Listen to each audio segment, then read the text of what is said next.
The wind's just right.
Perfect angle.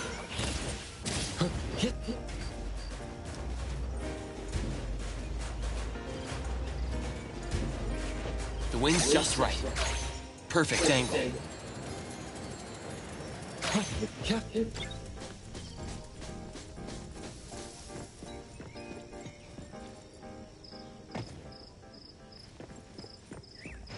The wind's just right.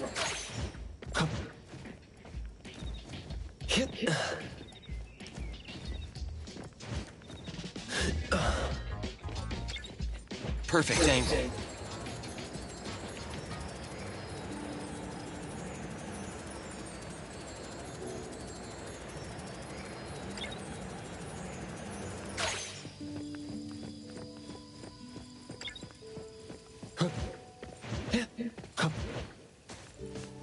The wind's just right.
The wind's just right.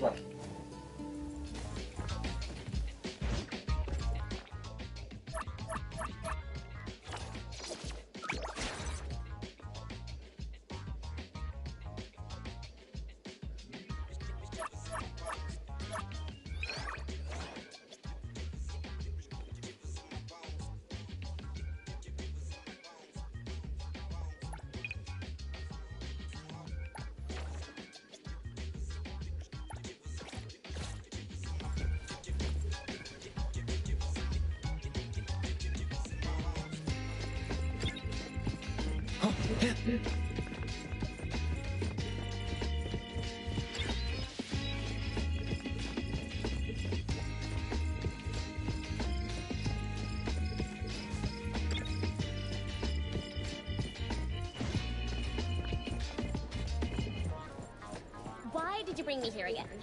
Ugh, Lace stinks.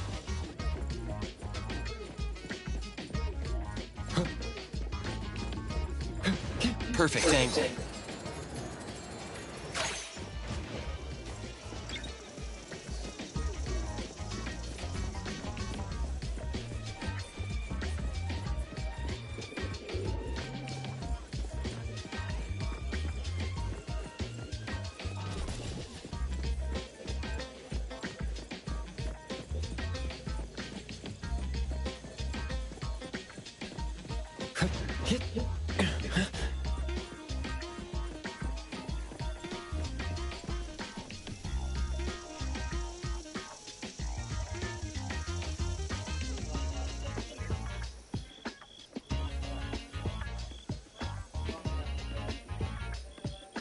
Love you.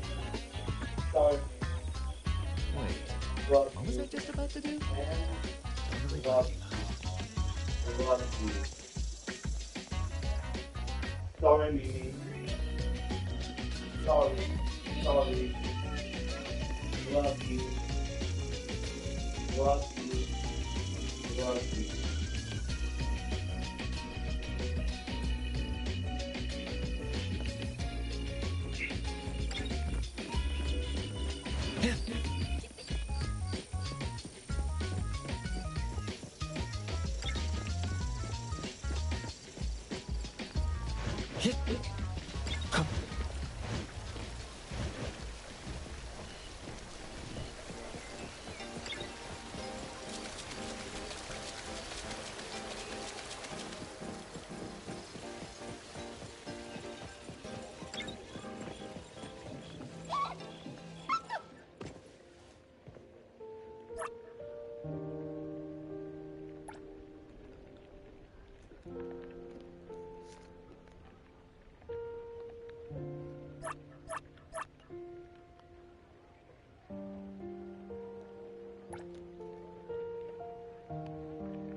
Is it glitching? Oh no, my sweet.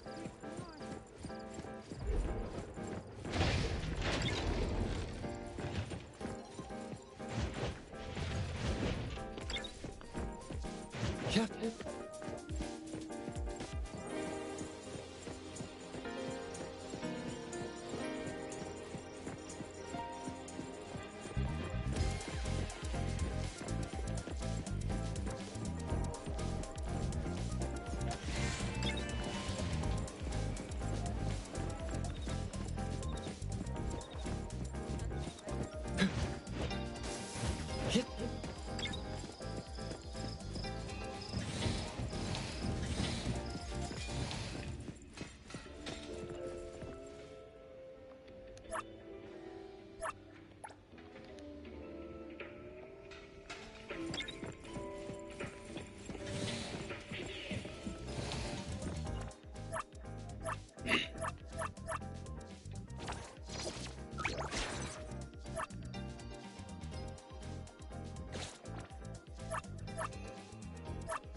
Leave it to me, Mint.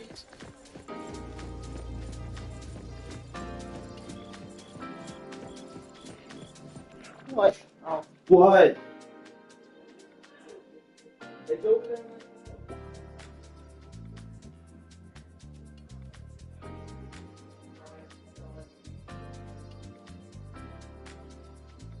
Love you. And love you. Love you. Love you. Love you.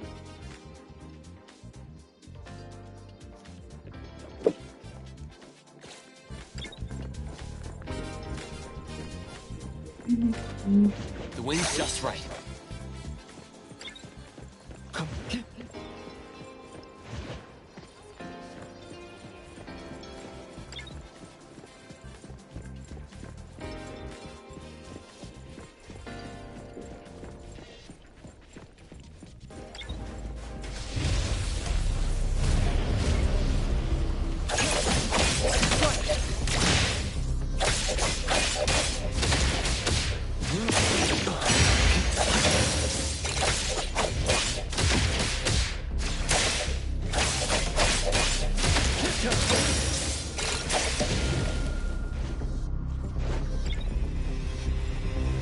Leave it to Lux.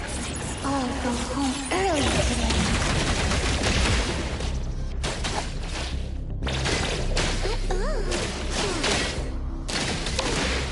Pretty lively here. Let me take over.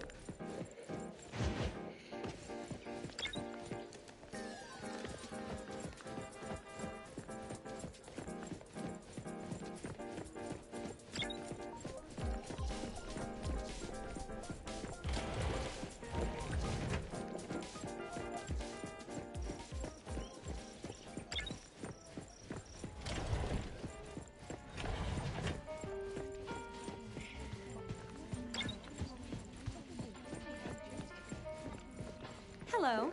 How may I help you today?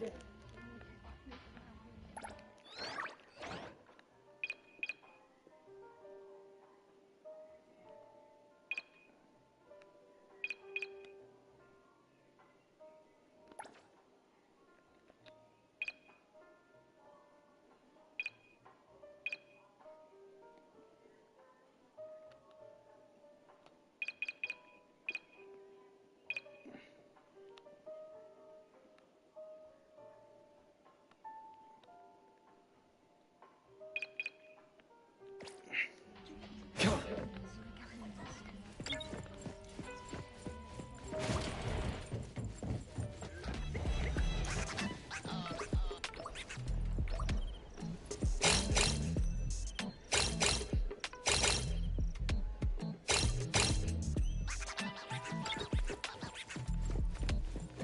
Lacrimosa can handle it.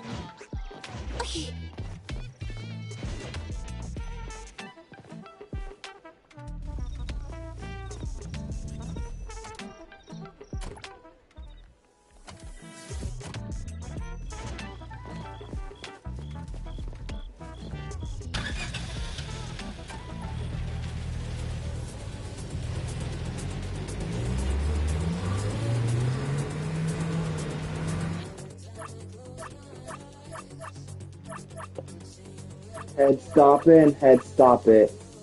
Sorry for head stop it. Sorry for thinking that and I try to stop. Sorry for thinking that and I try to stop thinking that. Sorry and my bad. Sorry and my bad. Sorry.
Oops.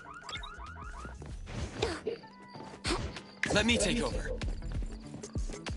I'm here, Coco. Leave it to me, Mint.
Come here.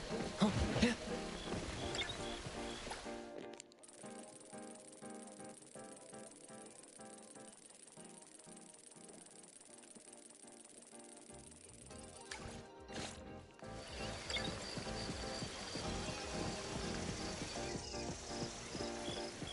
How about grabbing a drink? Perfect angle.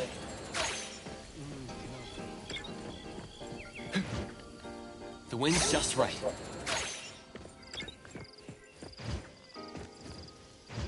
Perfect angle.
Jingle dingle, a new home free of wrangle.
Yeah.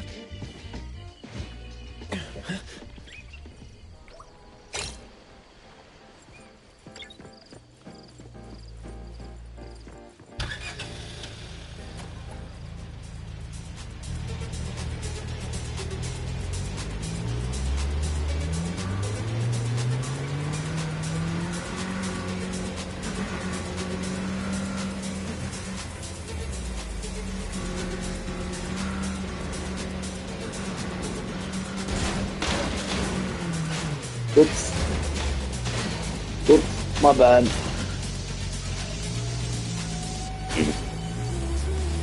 My bad. Sorry about that.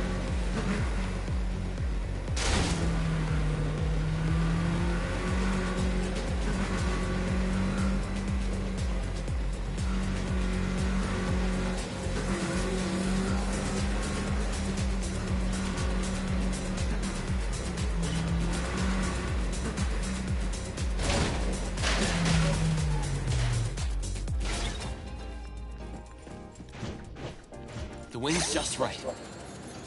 Perfect angle.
The wind's just right. Perfect angle. The wind's just right. Perfect angle.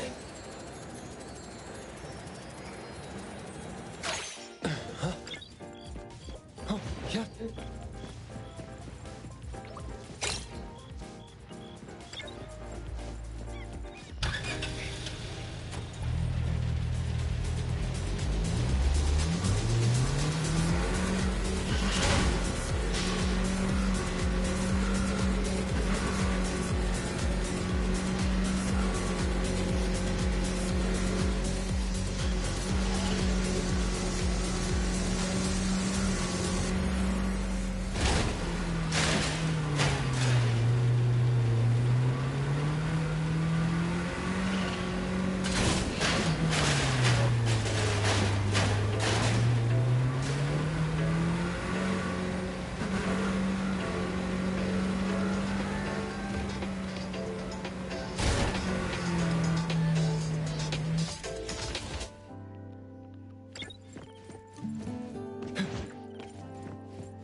The wind's just right.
Great!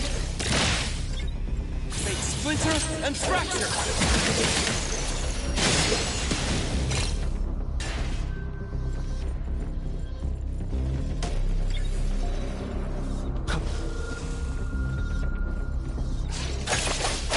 Time for the professionals to let settle.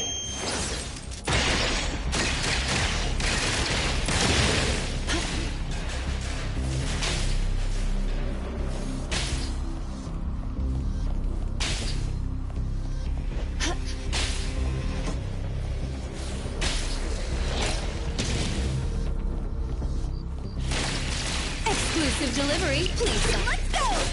Next level! Super duper moment! No stopping!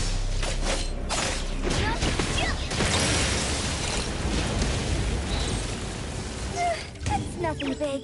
Easy peasy. You and you. My bad. You.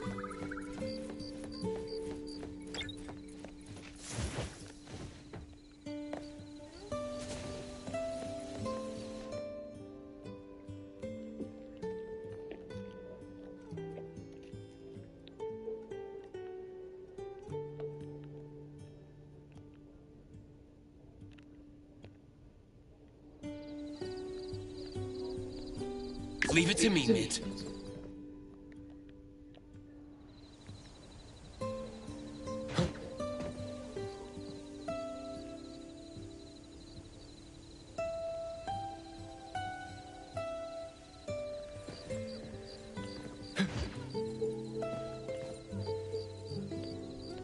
Sorry for the fingers.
My bad. Sorry about that. And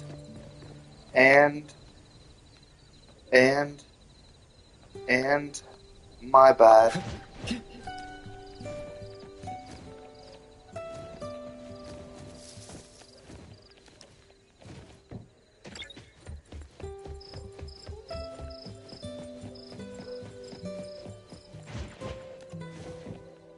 The wind's just right. Perfect angle. The wind's just right.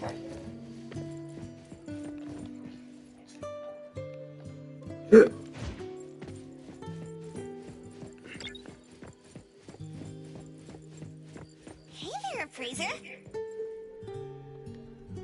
Good evening. Are you here to see a movie? For sure. They're showing Sin City Chronicles today. Sin City Chronicles. You mentioned this movie a lot, so you must have seen it many times already, right? Yeah. If you already know what's going to happen next, wouldn't that take away a lot of the fun of watching? But this movie is totally different.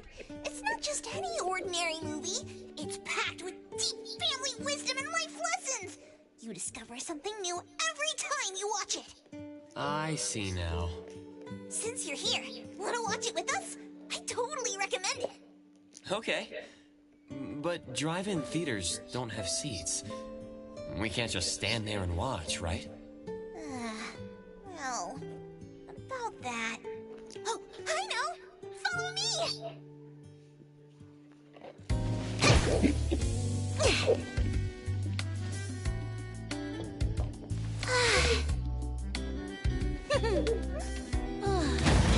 A boss who doesn't stand by their family is not a real boss. Swear to fight and carve out our rightful place on this land.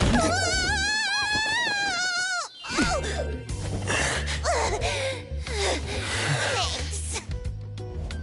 Honestly, this is my favorite film ever!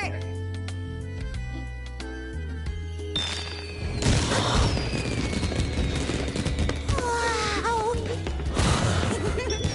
Let's watch it again next time! Sure.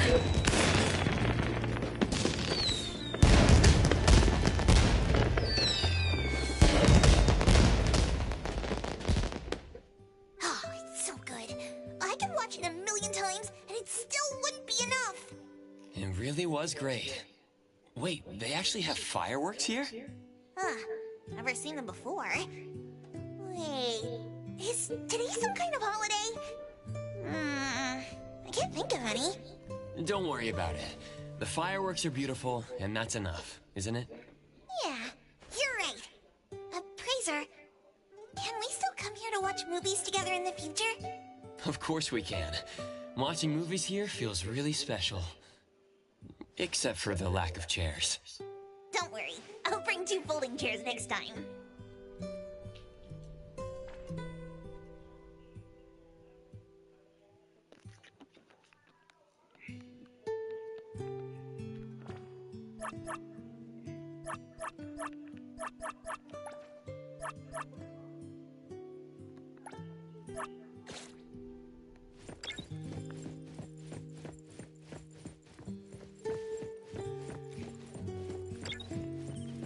Perfect angle.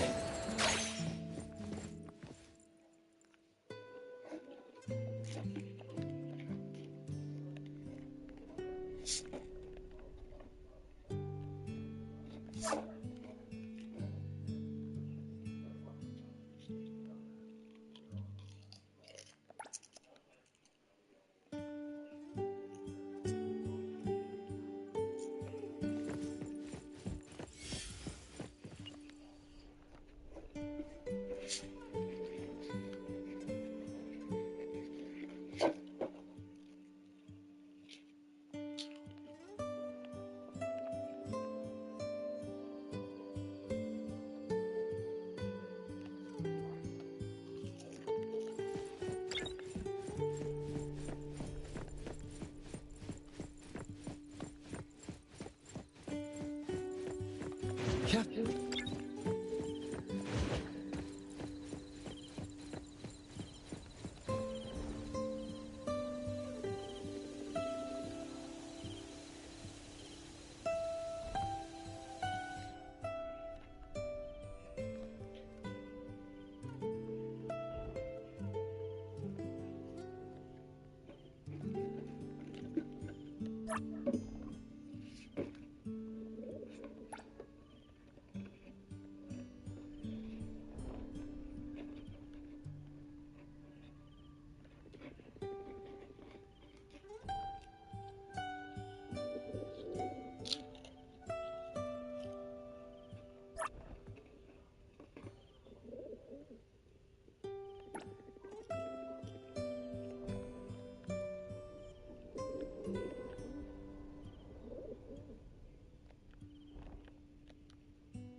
The wind's just right.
Perfect angle.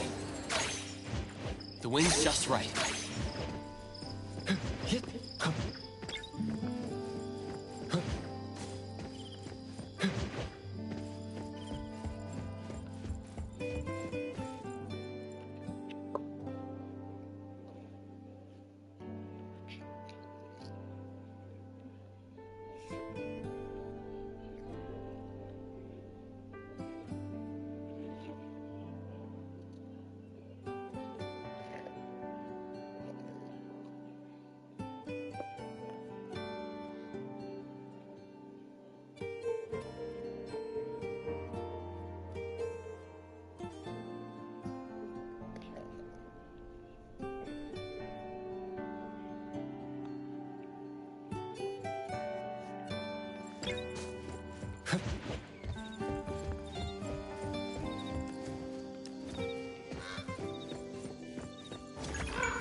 Perfect angle.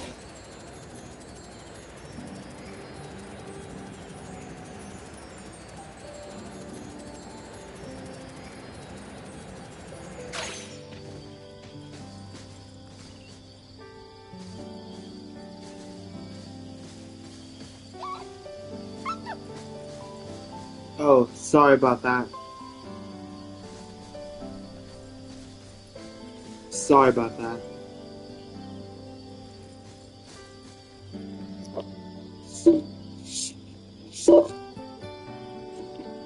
That's nothing, Chips.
Sorry for, sorry for eating again, and I apologize. Sorry, and I repent. I repent. I repent. I repent. My bad. Sorry. My bad. My bad. Sorry.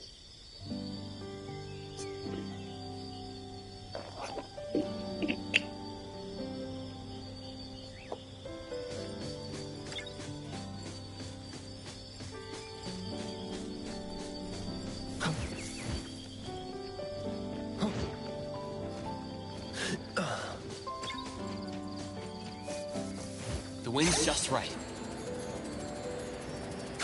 Perfect angle. The wind's just right.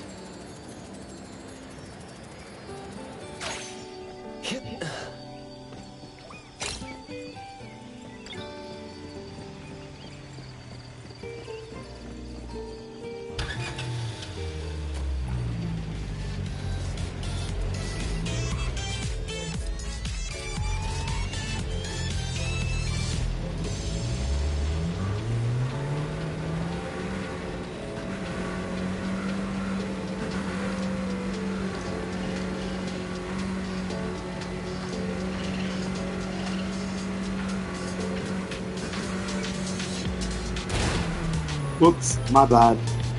My bad.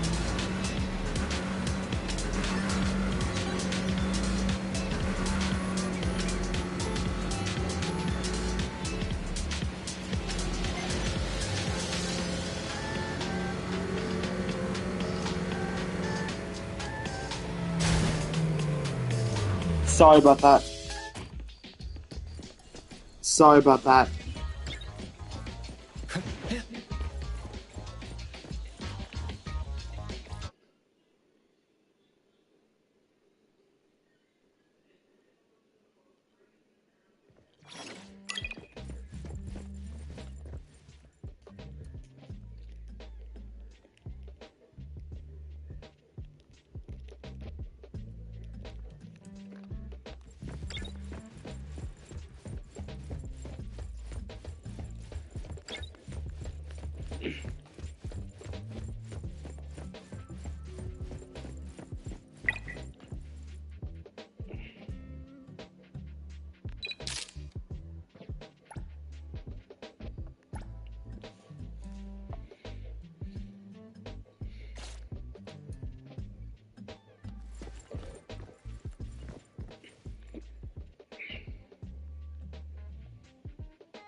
Daffodil, what a surprise. I didn't expect to run into you at the photo studio. I came to pick up some developed photos. I printed a few more copies of A-Bone's family portrait. Could I have a few copies? I'd love to keep them too. Of course, appraiser. You think they are precious too, right? Yeah, every time I see them, I feel this sense of peace and warmth. I imagine they must mean even more to you, right? Yes. To me, A-Bone is my anchor. An anchor that keeps me from losing my way, no matter how far I drift. With it there, I can always remember the way home. These photos carry more than just memories. They represent the bonds and belonging behind them. I was here. We were together. I will protect A-Bone forever. Daffodil, I rarely see you smile like that. There's something really gentle about it. Rarely.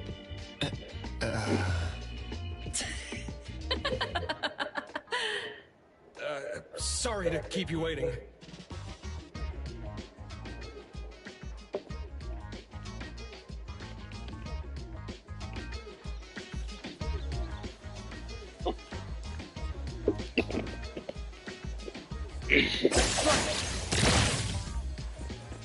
Whoops. Another new day. What should...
Ed, stop it.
Sign for delivery.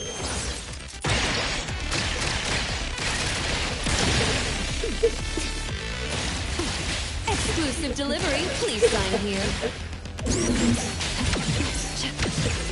Let's go!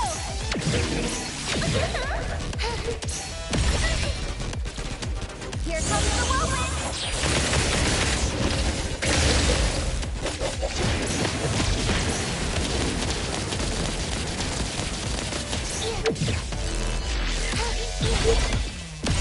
Sorry.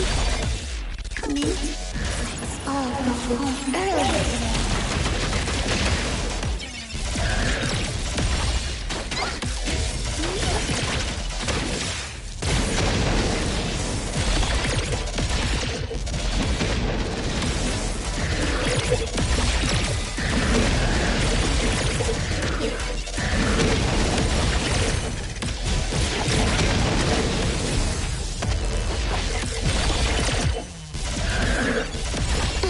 That hurts.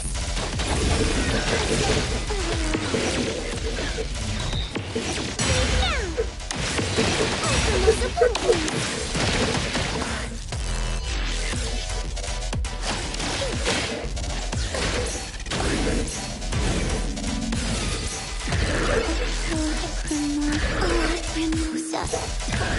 Be careful. They splinter and fracture.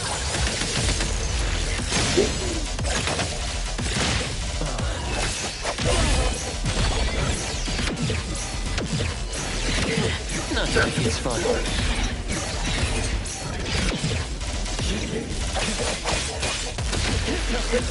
Feeling good.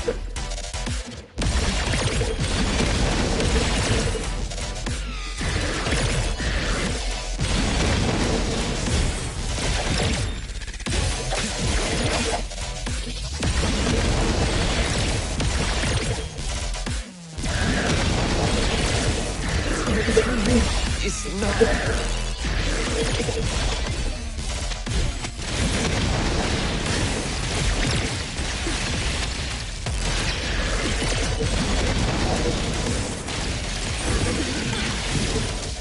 Let's settle.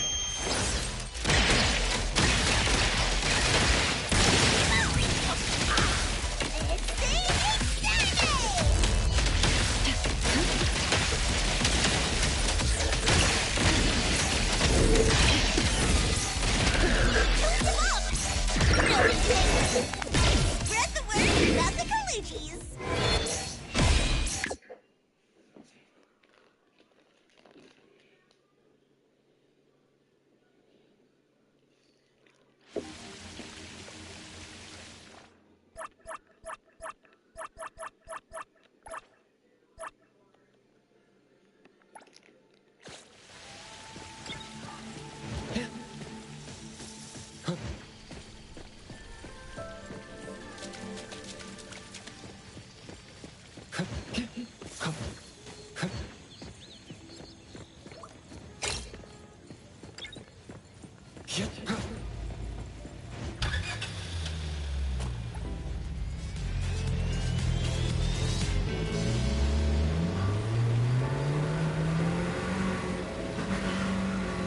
Whoops. Sorry about that.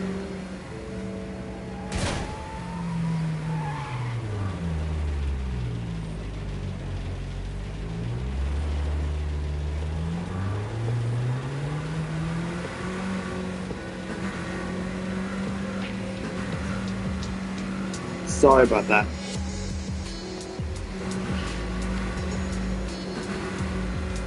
Sorry about that.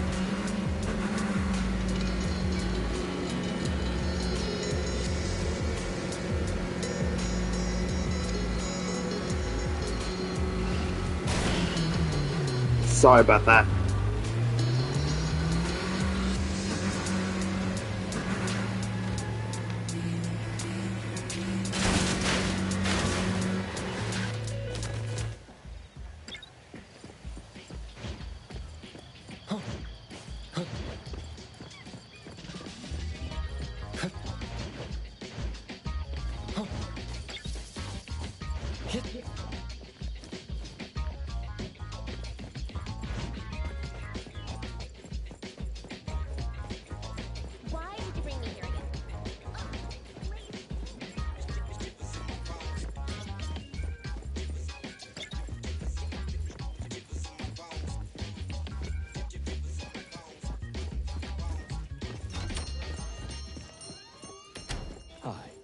How may I Morning, help Appraiser! you? Look here. Is this package yours? It's not mine. Tagado says it's not his either. Oops! We made fun of Takido for nothing. Not his, not mine, not Sakiri's, not Adler's. Whose is this? It's taking up a lot of space. Some new Watch it. antique? I don't think it's part of Hotori's collection. Huh? Wait, what's going on? About half an hour ago, when I returned to the shop, I saw a courier making a delivery. The package wasn't addressed to any person, just a bone antique shop. I saw that she was in a hurry, so I simply gave my signature for the package. I may have made a mistake. Maybe Kiromaru learned how to shop online? Wait, check this out on Bagel. Oh, what is it? Let me see! Mysterious puppets in Hetero. Performance art or terrible omen? Wait, doesn't this look just like the one in our shop? Are they from the same collection? What's going on? Seems that similar puppets appeared overnight in populated areas throughout Hetero. There are 5 of them so far. At first, people thought it was Giovanni's doing, some kind of puppet-themed art exhibition organized by the Dvorak's or something like that. Others thought it was a promotional event for Miss Ellie's puppet project 1,000 Faces, which has been trending. Until someone claimed it was the work of an anomaly that drains life out of humans to make puppets. That's when people started to take it seriously. OP claimed that one of his relatives was a victim, and if the anomaly isn't handled soon, Hetero will become a city of puppets. Is it really that bad? Anyway, people are afraid they'll be the next target, and more have been claiming that a certain puppet is someone they know, or even sharing close encounters with the anomaly. BAC has stepped in and urged citizens to exercise judgment, refrain from spreading rumors, and share relevant information to help the investigation. So, the one our shop received is the 6th puppet? Wait, was the puppet still human not long ago? Maybe it's better to get JTF involved. I'll contact the Bureau. Can't even chill this morning. Not all of us can skip beauty sleep and still be beautiful like that woman. My apologies. It's not your fault, it's someone else. Forget it. So who brought this thing? Take it away, dump it, I don't care. Don't let it mess with the shop's feng shui. We got you covered, boss. JTF will be right here. I don't see you getting excited about bringing customers over, and you're bringing JTF to the shop? You kids better not have stirred up trouble again. Here's what happened. In any case, we'd like you to come to BAC to assist with our investigation. We'll have to leave the shop for a while. What do you think, Hotori? Well, the business of the BAC matters more than ours, so we'll comply. But the BAC will compensate for missed working hours for Precious, Daff, and me. Why am I included? Of course.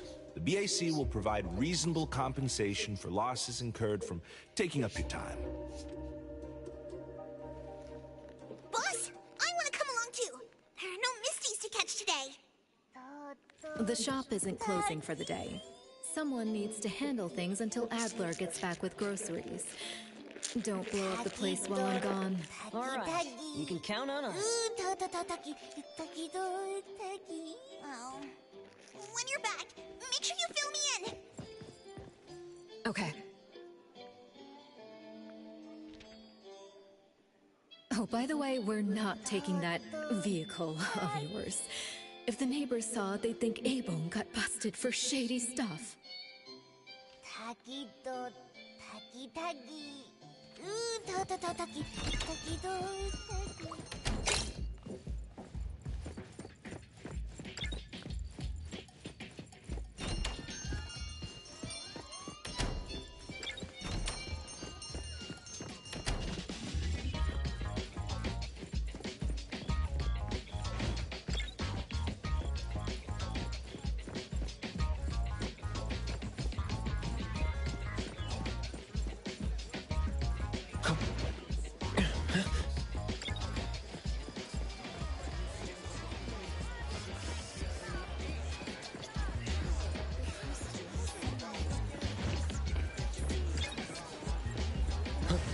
Yeah.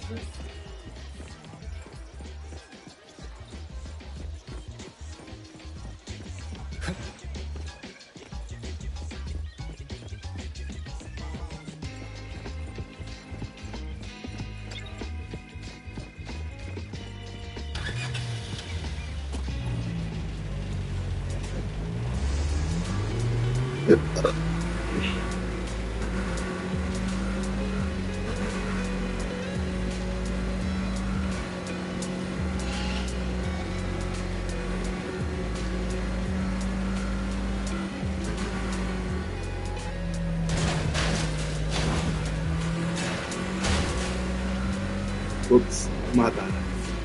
Sorry.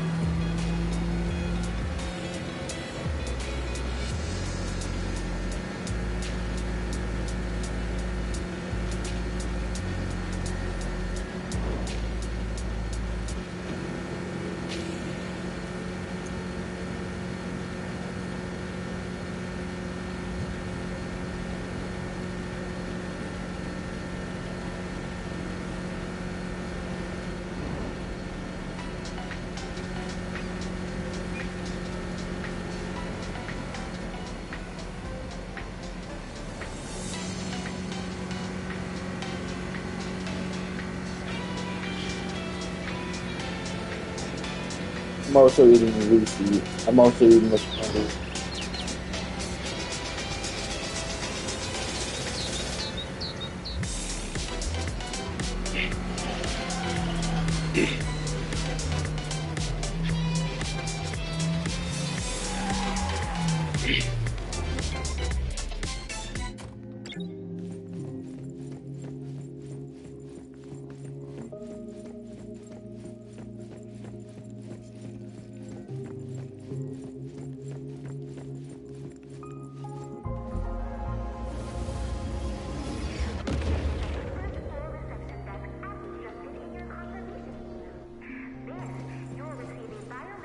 Greetings, everyone from A-Bone.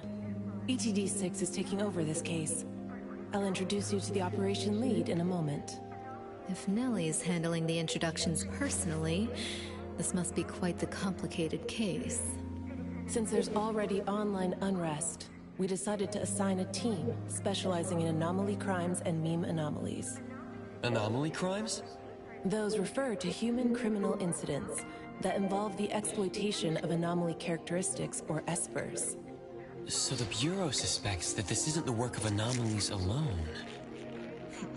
There are more and more divisions in the Enforcement Tactical Division nowadays. The puppet from A-Bone has been transferred to TempCon. Please follow me.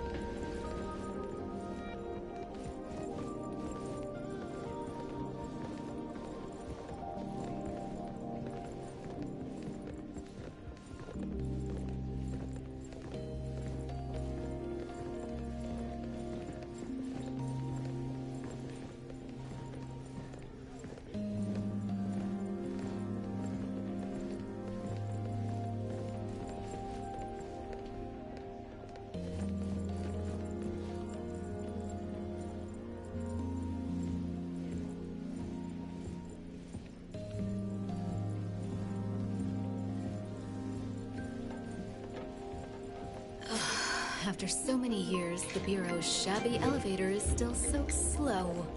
Why wouldn't Alfred spend her budget to upgrade it? She hired so many new employees. Indeed, there have been many new hires after you left ETD. This is awkward.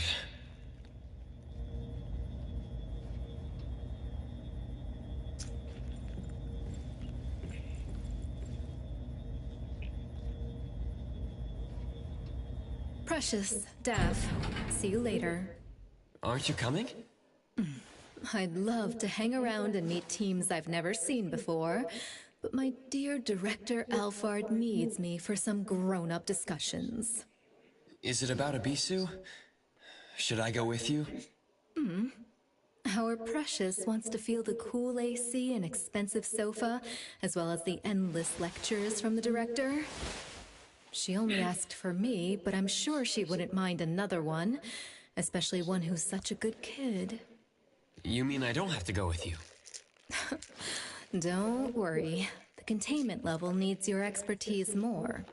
Next time there's a chance, I still won't drag you along to suffer. When you're done with your work, just head back. Don't wait for me. I just hope today's parent-teacher conference doesn't set a new record for length.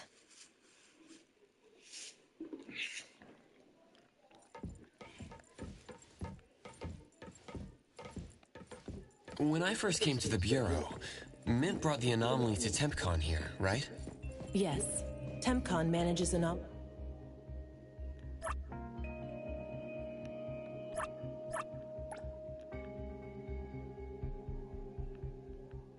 and derivatives that we don't fully comprehend. Depending on the situation, they'll either be nullified or transferred to the Seleno compound for long-term containment. We're about to directly contact anomaly derivatives of unknown properties. That said, your safety is guaranteed.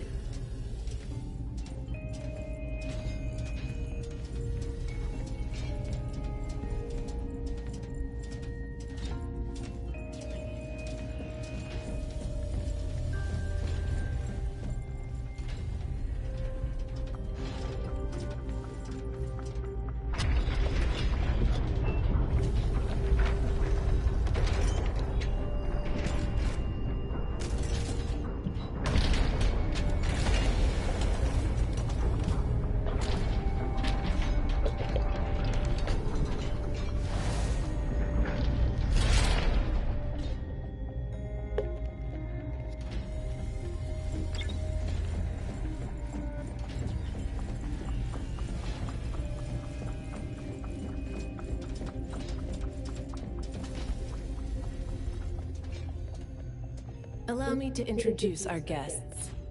These are anomaly hunters from A-Bone Antique Shop, Daffodil, who witnessed the suspect in the puppetization case, and the appraiser, who has keen perception of anomalies. This is Chaos from ETD-6. Hi there. This is Lavinia, an operative from the Egosh Court. We'll be relying on the court's support for intel related to unknown anomalies. Blackbird was unable to attend today's meeting in person, so I'll be covering for her. Greetings to the people of A-Bone. Greetings. Now that everyone's here, let's get started. Who received the package? Tell us what happened. It was around 7:30 in the morning. I saw the delivery person place the package at the shop entrance. She approached me for my signature, saying she was in a hurry for the next delivery. I did not think too much at the time, so I signed and took it into the shop. But looking back now, the whole thing was pretty strange. The package was marked fragile, and the delivery person told me to handle it carefully. But the packaging was flimsy. Do you remember what the delivery person looked like? A young woman, not particularly tall. Short hair, in a Cool Express uniform. I didn't get a good look at her face, since her baseball cap was in the way. Curious. From the package to the delivery person, everything was fake. According to our investigation of the Cool Express in Bridge Crossings, the delivery person responsible for Hankaku Street does not match Daffodil's description, and their work records show no irregularities. The shipping records from the package center also show no fragile items being delivered to A-Bone. Someone disguised themselves as a delivery person just to give A-Bone a puppet? Correct. The question is, why would anyone do this? Considering this may involve matters affecting A-Bone's interests, I'd like to consult with both of you. We also don't have any leads. Sorry to interrupt. I was thinking, what if this person wanted the appraiser's help? A puppet that allegedly was transformed from a human, wouldn't it retain traces of an anomaly? If that's the case, shouldn't the client have come forward to explain the situation? Even without a client. What harm is there in examining a gift at your doorstep? Can I take a look at it? Please, go ahead.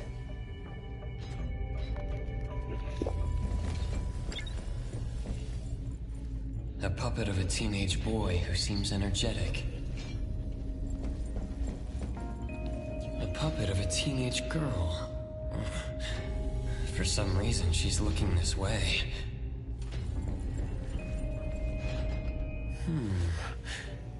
The cards in the pocket. The anomaly's aura seems to be coming from these cards. Bella. The red letters are names. And the number 0? All 6 puppets have a similar aura. It should be from the same anomaly, or the same type of anomaly, but it's very faint. I think the puppets should be ordinary puppets. They were simply in proximity to an anomaly. But the black cards in the puppets' clothes. The cards are the derivatives, aren't they? Very likely. So people being attacked and turned into puppets by anomalies is just a rumor. Pretty much what I expected. Who would spread rumors on Bagel to cause panic? Could it be the same person who delivered the puppet to A-Bone? Bingo. You're asking the right questions. My investigation shows that someone hacked a bunch of Bagel accounts and started rumors about people being turned into puppets by anomalies. This is starting to affect the citizens of Hatharo. Take me, for example. I have a neighbor who never misses her daily dog walks, rain or shine, but she's scared of getting caught by the anomaly and began to ask me to run errands. Who's ever out there watching and laughing at us right now, feel free to pop champagne. In any case, we can conclude that someone is spreading rumors. But I'm afraid clearing this up won't be easy. We can only explain the truth to the public after we contain or nullify this anomaly.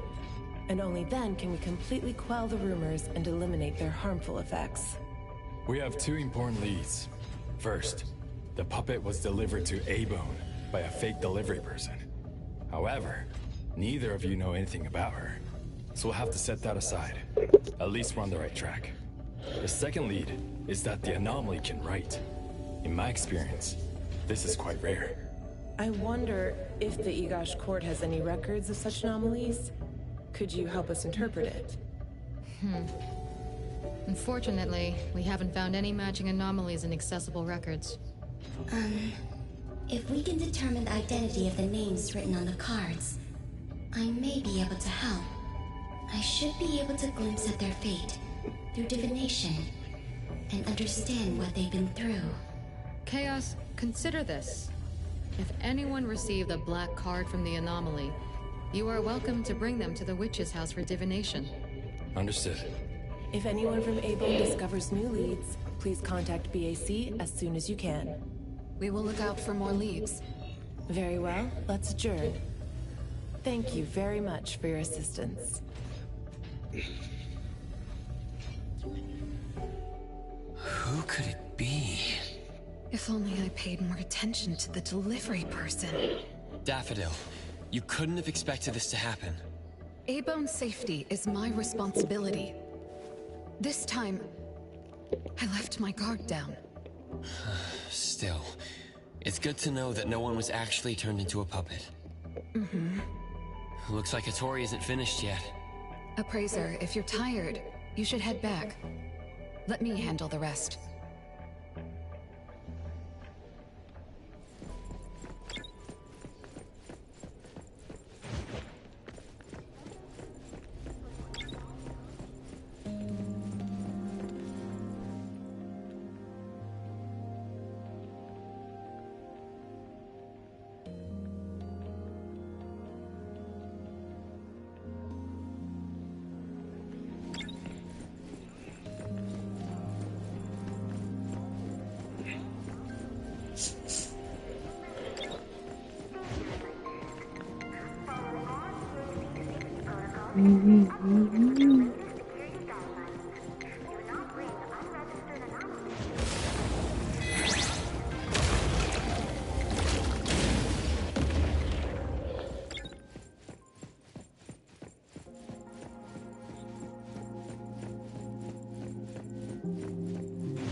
Whoops. Sorry about that. Sorry.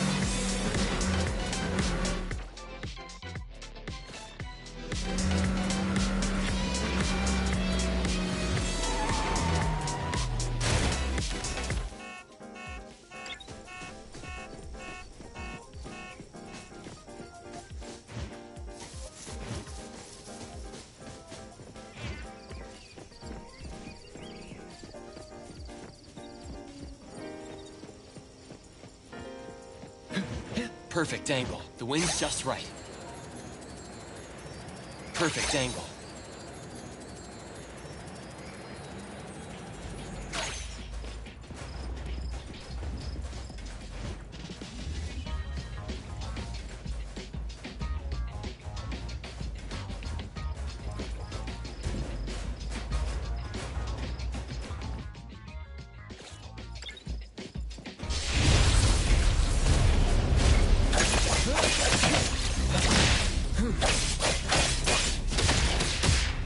Let's finish this!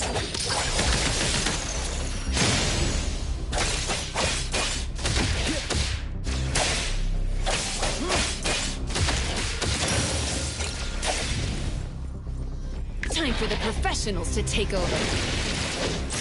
Pretty... I'm here to help!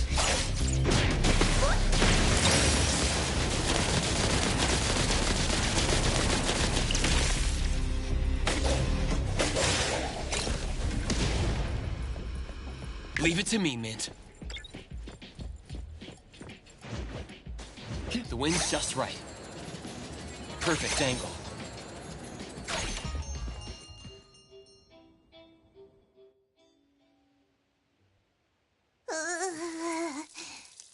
Natalie, are you okay? One last spot. Alright. Natalie's special training of watering flowers and horse dance complete. Watering flowers in horse dance? I'm learning from my master. Integrate every bit of training into daily life, using the weight of the watering can to increase the training intensity. How's that? Pretty clever, right? Oh. I water flowers like a normal person. Exactly. To master, this is just normal. My training isn't good enough yet. That's why I keep wobbling around. Just you wait and see how much I improve, master! Of course.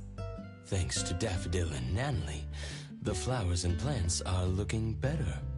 I'll take care of pruning from here. Alright. Delicate work like that really is best left to the old man. Oh, by the way, How did that thing from yesterday turn out? Any updates? We couldn't get anything out of Cool Express. The manager even said that they're going to avoid hiring temps for a while. There goes one of my reliable side gigs. Colucci's funds are running low. Oh, why do you think they're sending puppets to our place in A-Bone? Could it be the anomaly is challenging the Colucci's? Was the puppet sent to deliver some kind of message? What message could that be? Like a coded message in Sin City Chronicles. This is some kind of hint. The hint is something that I, Peachy Daime, should definitely be able to figure out. If that's the case, shouldn't the recipient be you? No, you're right. Why does it only say A-Bone? Could it be that I, Natalie Colucci, am not famous enough? If it only says A-Bone, then who exactly is this hint for? Or could it be meant for all of us? We have a guest. Hello? Is this A-Bone? Are you anomaly hunters? Welcome to A-Bone. You must be here for an anomaly commission. Yes. What do I need to do? Do I sign a contract? Do I have to sign up for something? Ah, this must be your first time seeking help from anomaly hunters. Don't worry. Please, have a seat. These are A-Bone's finest anomaly hunters. Feel free to share with them any troubles you have. I'll make some tea for you. Please, wait a moment. Okay. Sorry, I don't know how this works. If you don't mind, let us ask you some questions. That way we can help you figure out what you need. Okay, leave it to me.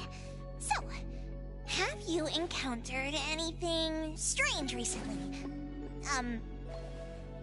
What should I call you? Renee is good enough. I think. Alright, Renee. What do you do for work? How's your day today? Did something weird suddenly mess up your routine? I'm a taxi driver. I start at 8 a.m. and finish at 8 p.m.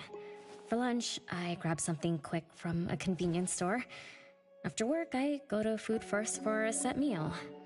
The weird thing is, for the past few days, every night at exactly 9 p.m., this strange guy in a cloak shows up and attacks me. Though he looks scary and hits me pretty hard, when his attacks land, I don't feel a thing. I just cover my head and let him attack me for about 10 minutes. Then he leaves. Well, I think he leaves. When I peek through my fingers, nobody was there. That's about it. Isn't this strange? He attacks you every day? Even if it's just a prank, that's messed up. Here's your tea. Thank you. Every night at exactly 9 o'clock? What kind of kink is that? Maybe it's like those guys from gangster movies who like to dress up scary to shake people down for money. They usually show up at the same time to establish an air of authority. Oh, I can't believe there's a lowlife like this on my turf! We'll have to talk some sense into him with my fists! But I don't remember owing anyone money. I did nothing to deserve harassment from this debt collector. He never says a word, just swings this huge scythe at me. It's terrifying. You don't feel any pain when he attacks. Could this be a hallucination? Or is this debt collecting some kind of anomaly activity? That makes perfect sense! Yes, it should be an anomaly, just like Fuka said. She told me to look for help at the A-Bone antique shop. Who's Fuka? She's my friend. Well, more like my food buddy. Fuka said, it's definitely an anomaly, and the anomaly hunters from A-Bone antique shop can help me. She recommended our shop? That's a first! Thanks to me, Natalie, the Tiger of Bridge Crossings, Ichi, Daime, and the Colucci family! Oh, I've made a name for ourselves. People are finally going out of their way to recommend us! Your friend knows what's going on. What else did she say? I'm not really sure. I just know that she said I should get your help as soon as possible. Are there any other strange things going on besides that? It's hard to say. I don't know. Sorry, I don't have a great memory. I only have vague impressions of most things. How about you go ask Fuka? She also saw the anomaly in the parking lot that day. I think. She seems rather scatterbrained. It'd be good to hear what others have to say. It's almost mealtime. Fuka should be at food first. Shall we? What do you think, Appraiser? Master? This is our first commission of the day. We'll help figure this out and see if there's really an anomaly causing trouble. Let's not disappoint this very tasteful person who recommended us. Let's go take a look. How about you, Master? Huh. Master hasn't worked on a commission with the Appraiser yet. Maybe this is a good time to show you my latest training results! Hattori has no plans to go out today. Rest assured, I'll watch over the shop. Very well. Let's head out. Let's go. It's been a while since I had food first. Oh, I'm craving for their hamburger steaks. Hey, old man, we won't be back for dinner tonight. Take care.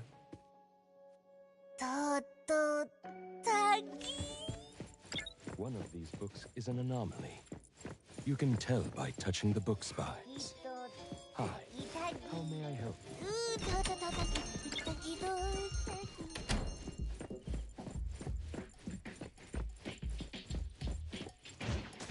The wind's just right. Perfect angle. Oh, yeah.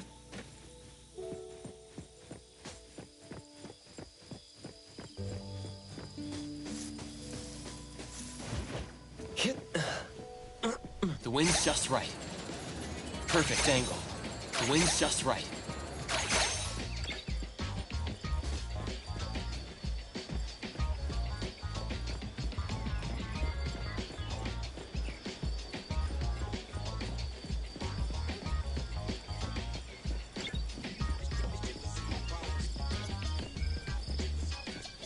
Perfect angle.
The wind's just right.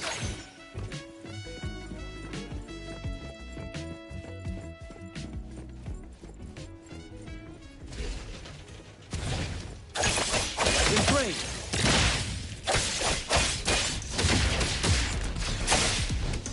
Make splinter and fracture.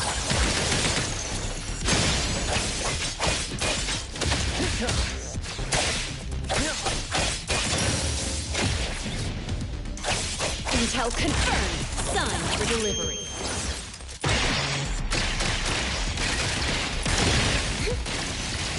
Let's got this! Many focus! Super duper over! Moment!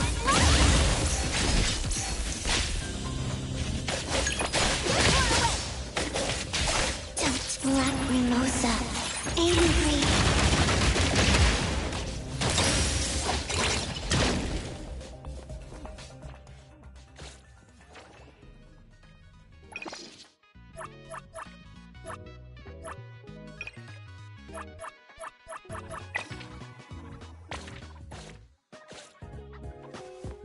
I will see through the Nexus.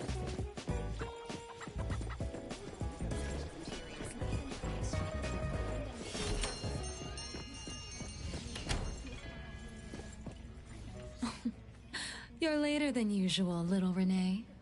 Sorry for keeping you waiting. I'm sorry. I had something to do. No need to apologize. Your matters are more important. Are you anomaly hunters from A-Bone? That's right! The A-Bone detectives are back in action! I am Natalie Colucci, H.E. Daime of the Coluccis from Bridge Crossings! This one is the core of our family, the Appraiser! And this here is... It's been a while, Daffodil. Well, you already know Master?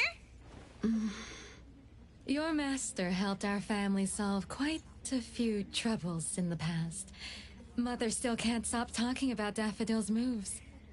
Oh, no wonder you recommended us to Renee. Master's commissions always get perfect reviews. Sorry, I don't quite remember. It was probably back when the shop first opened, right? After all, we have monopoly in all anomaly commissions now. Fuka, we'd like to ask about the strange thing happening to Renee. Can you tell us about it? Of course. Let's sit down and talk.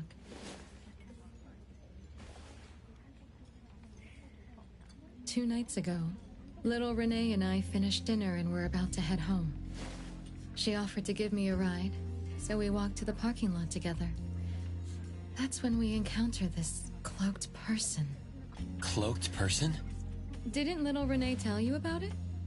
The anomaly she saw was a strange figure that looked like someone wearing a cloak. Oh, did I really say that? You little scatterbrain, forgetting what you said again. I'm sorry, No need to apologize. But to be honest, I don't know what this so-called cloaked person actually looks like. You don't know? Weren't you there? I was. Renee was walking me to her car, but halfway there, she suddenly crouched down, trembling all over, looking panicked like she was hiding from someone. I asked her what was wrong, but she couldn't answer. She just kept muttering things like, "Don't hit me." Nobody else was around, let alone anyone hitting her. So you didn't actually see the anomaly attack Renee? I did see her curled up on the ground, but I definitely didn't see the cloaked person she described. After about 10 minutes, the kiddo just stood up and asked me to follow her to the car, acting like nothing had happened. Isn't that strange? Are you sure this isn't some hallucination? Like, maybe she ate some weird shroom at dinner or something? I thought she was hallucinating at first, but on the way home, she told me that this weird thing happens every night at 9 p.m. It didn't sound like she was lying. Not a hallucination. Only she can see it. Harasses her every night at the same time. With something this bizarre, it's gotta be an anomaly causing trouble. So, any leads yet? Hunters from A-Bone? I see. Can I ask one more question? Of course, Daffodil. When Renee was clearly unwell, why didn't you contact a doctor? That's right. She acts like she's nice, but when her friend was in trouble, she didn't seem to be concerned or help her. Well, I was worried something might be wrong with her, so I told her to go to the hospital. But the girl insisted she was fine. So I just let her be. You also suggested that she should seek help from A-Bone. That's because I later realized Renee must have gotten herself into trouble with some anomaly. So I thought of you. Wouldn't it be better if you experts helped her, instead of having an amateur like me mess around? Daffodil, you may be thorough, but you always get obsessed with details. Same old habits. I'm the one who told Fuka that I was okay. It didn't hurt at all. It's just that the anomaly was scary. Thanks to Fuka for explaining everything that happened. I'm not so good at that. I feel like I don't really know what's going on. We've been talking for so long, we almost skipped dinner. I'll buy everyone food tonight. Take a look at the menu. What do you want, Fuka?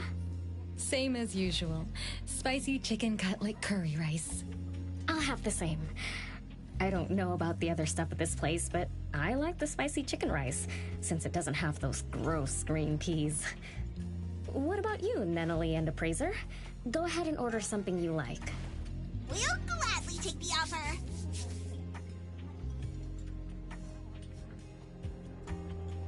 It's 2 minutes before 9 o'clock. According to Renee, the anomaly will appear in the parking lot right on time. I wonder if we'll get to see that cloaked person show up to collect debts. From what Fuka said, not everyone can see it, right? Or maybe ordinary people can't see it? It might not be a weirdo in a cloak either. After all, she's a bit scatterbrained. She could have gotten it wrong. There are many anomaly hunters here to protect you today. No need to be afraid. Thank you. You always take care of me. Then I'll walk ahead. He'll show up soon.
to me.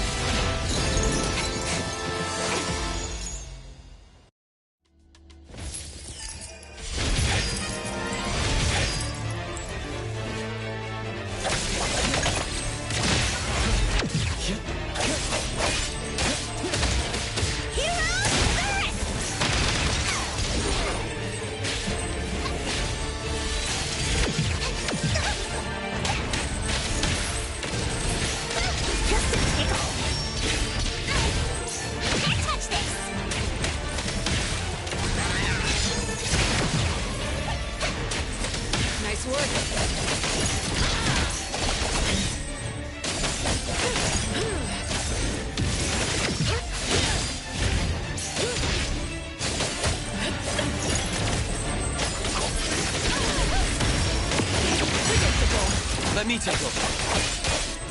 Let's finish this!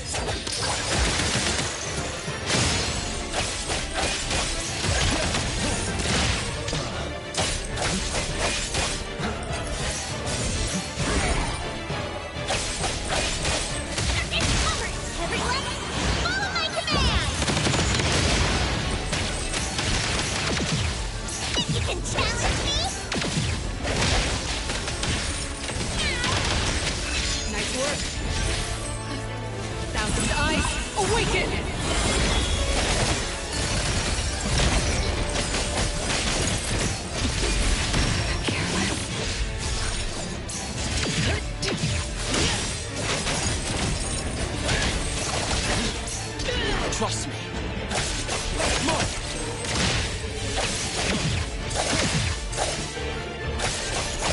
Divide. It's like zero.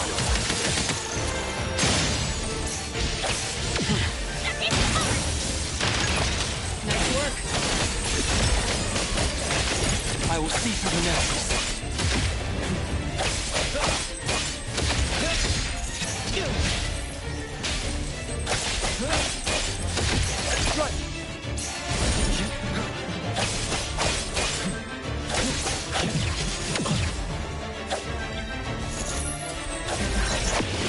Feeling good.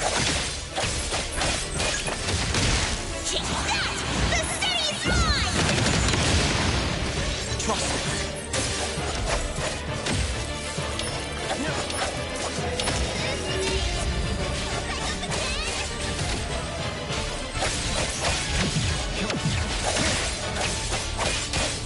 I'll handle this. What you see is an illusion.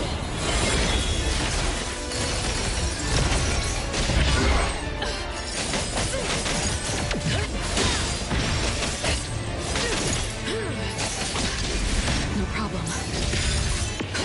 You don't know how to give up. Stay sharp. Predictable. Let me take over. Let's finish this! Engraved.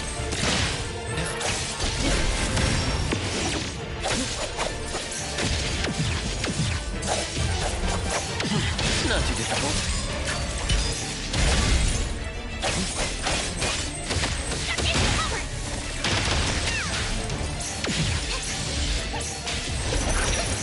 You can challenge me? Can't touch this!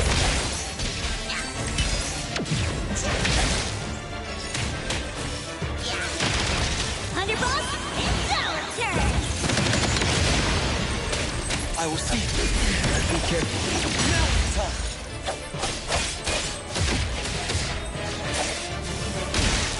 Trust me.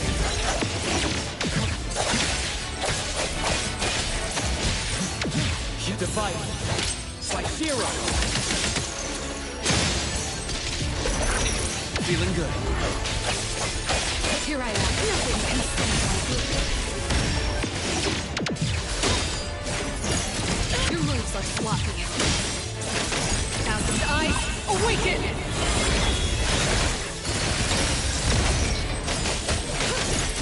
Let me take over.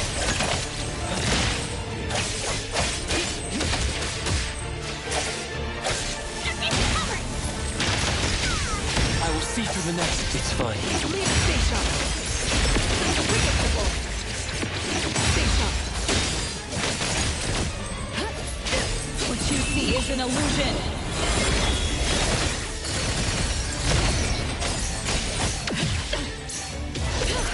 trust me.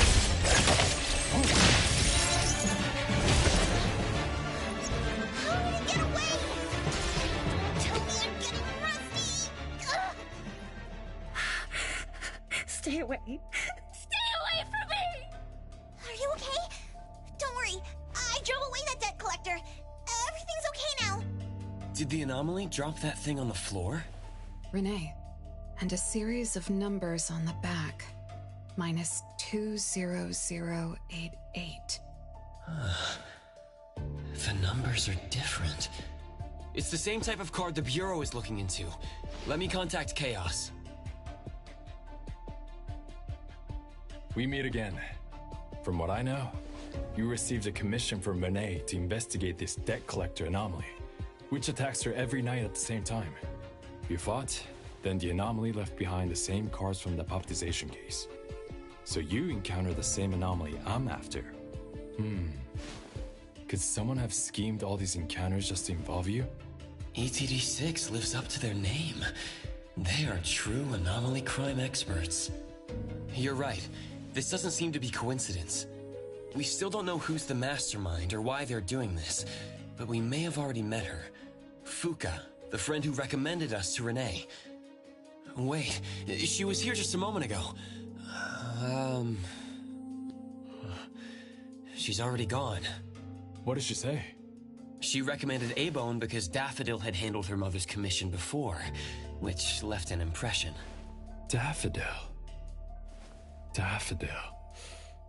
So it's Daffodil again. Interesting. Thanks for the information. We should make a trip to the witch's house. Good thing it's not too late. So I'll ask the Blackbird and her team to work some overtime. Aren't you coming with us?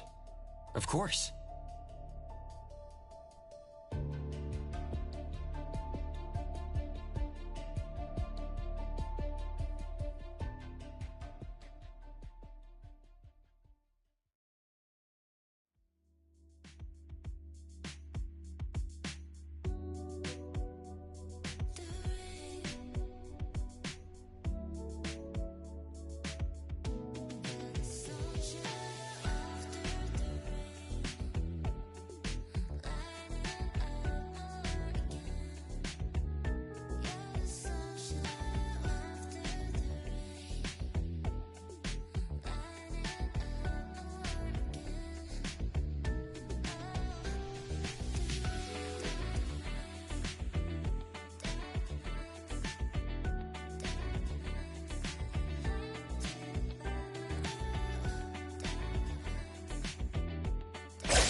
Greetings.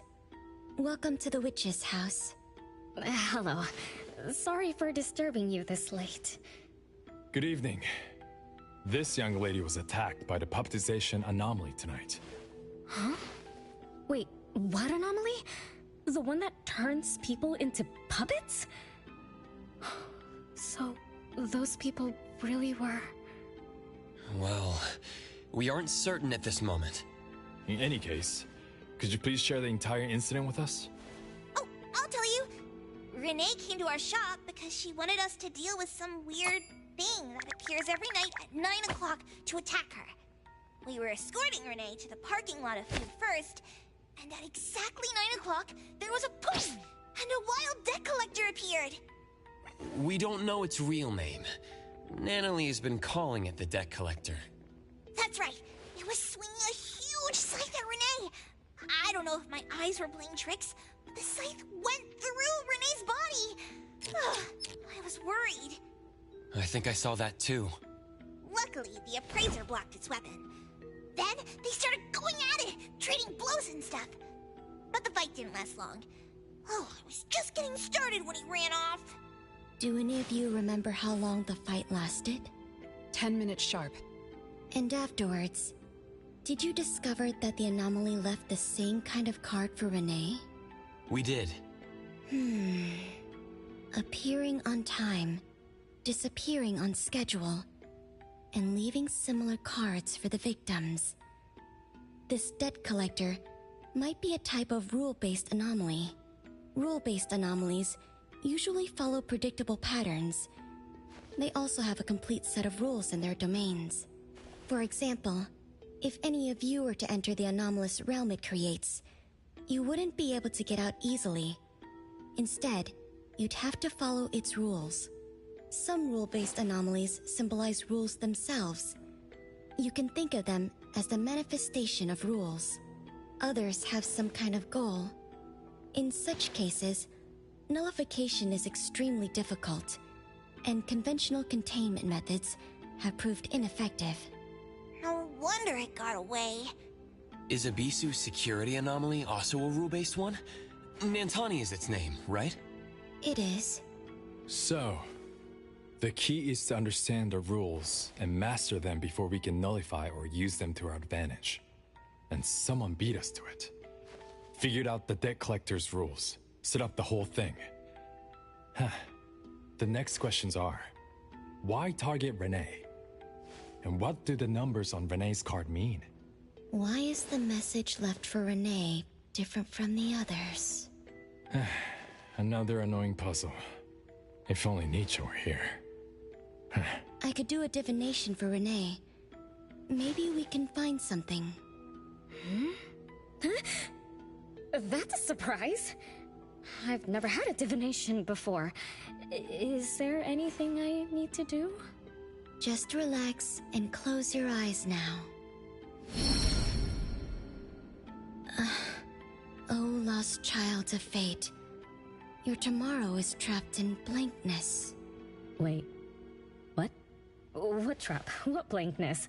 I thought divination is about tomorrow being lucky or a sunny day. Oh, your fate is rather unusual. I'm afraid I can't give you further interpretations. But I once performed a divination for another woman with the same result. You might share similar fates. Her name was Dolores, head of the Constantine family.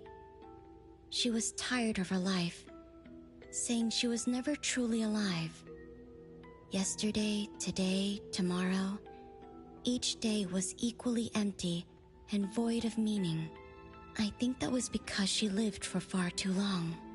Uh-huh. She lived for a very, very long time? They say that Lady Dolores is an immortal with eternal youth. That she made a deal with the devil for unlimited lifespan at a huge price. However, eternal life can be a curse. And the Constantine family met their demise decades ago. That was when most people didn't know about anomalies. People simply believed in curses. From what we know now, she was either a long-lived Esper, or she made a contract with an anomaly. Lady Dolores told me that she is one without heart, which is the truth about the curse of immortality. No heart, no bonds, no attachments. Alone, her memories of the past grew dim through the years. Neither does she pay attention to anything happening around her. All she had was a numb void, but she still yearned for lasting companionship and loyalty. So she sought divination from me to find a way to change things. Perhaps because her future extended indefinitely, with no end in sight. All I could see was blankness. Were you able to help her make a change? If I remember correctly, I told her, if you want something, you must first give. I'm not sure if this helped her, but I remember her face when she left. She seemed more at ease. Both that lady's divination and mine resulted in blankness. Maybe that advice applies to me too? It's just a reference. You could see it as a fun story. It's enlightening, but it doesn't help much with the issue at hand. It's getting late. Let's call it a night. Thanks for all your help. Miss, let me escort you home. Okay. Thank you, Chaos. Blackbird, thank you for your time. We'll head back now.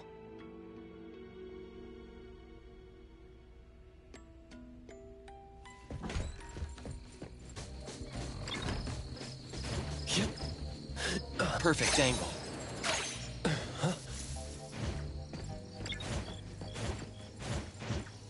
The wind's just right. Perfect angle.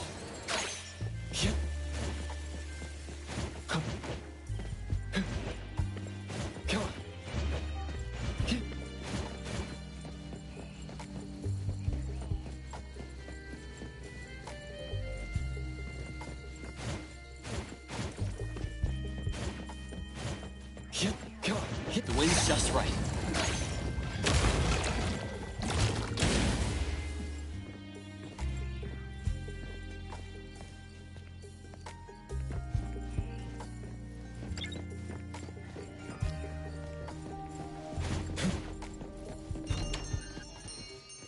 Whoa! It's already so late! Today was a lot of work without a lot of results, huh? A rule-based anomaly, weird messages on a card, and some story from way back. There seem to be a lot of clues, but there isn't a way to connect them together. They must be related. What could be the missing link? Let's call it a night. It's getting late. You two should get some rest. Oh, man.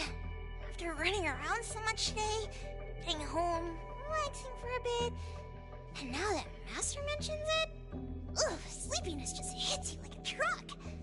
Good night, Master. Good night, Appraiser. Good night, everyone. I apologize, but bedtime is going to have to wait. Is there an emergency? The debt collector left me another message. I found this in Renee's mailbox. Isn't this the card from last night? That anomaly is back again? Appraiser, take a look at this. Renee's name and an address? It looks like an ordinary card. Did someone try to copy the card's style? They need to have seen the original to make such a convincing copy. That narrows down our suspects. You mean Fuka, who witnessed our battle with the debt collector last night? And the person who delivered the puppet. Don't you think they're working together? They sent Renee a formal invitation and are waiting for us at the old Constantine family estate. That address belongs to the now defunct Constantine family. Renee, are you somehow connected to the Constantine family? I knew last night's story was different. I don't know. I don't remember. I'm just a taxi driver who's always been alone. How could I be connected to some strange family? Oh, I'm sorry. I'm not helping. All right. We just have to find someone who has an answer. Let's go. Wait, don't go yet. This is Ebone's commission. Daffodil must come along. Others can join us too. I don't have stupid rules about not getting others involved. Master, the appraiser, and Natalie Colucci. The mystery of the debt collector is about to be revealed!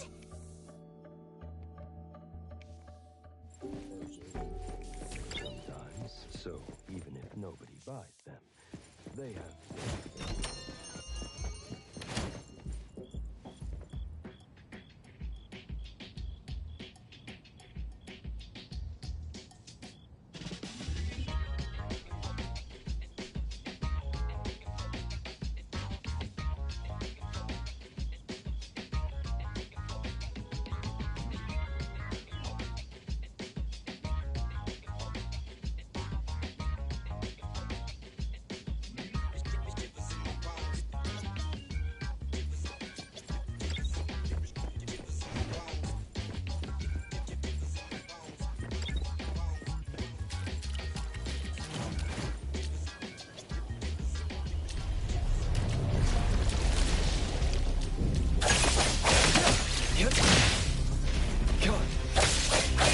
Shift change. Don't make me clean up exclusive delivery. Please sign here.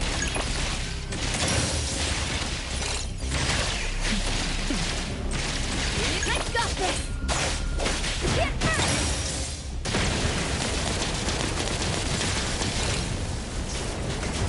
All right, let's put this thing in. Whoa! I can't know if that's gonna ruin my performance bonus. Thank the winds for guidance.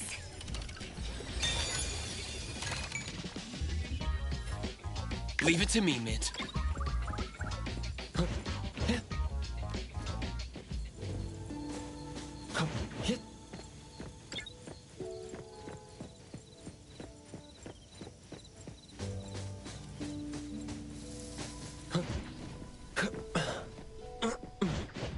The wind's just right.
except for some skinny cricket tree.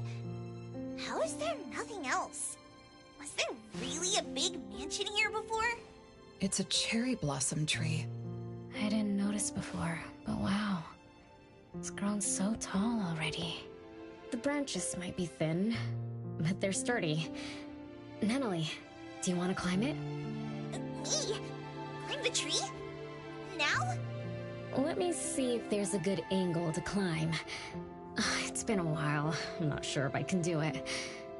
Or maybe it's because I was smaller when I was a kid. I could just hop and reach the top. But now... maybe it's better not to try. Why are you all looking at me?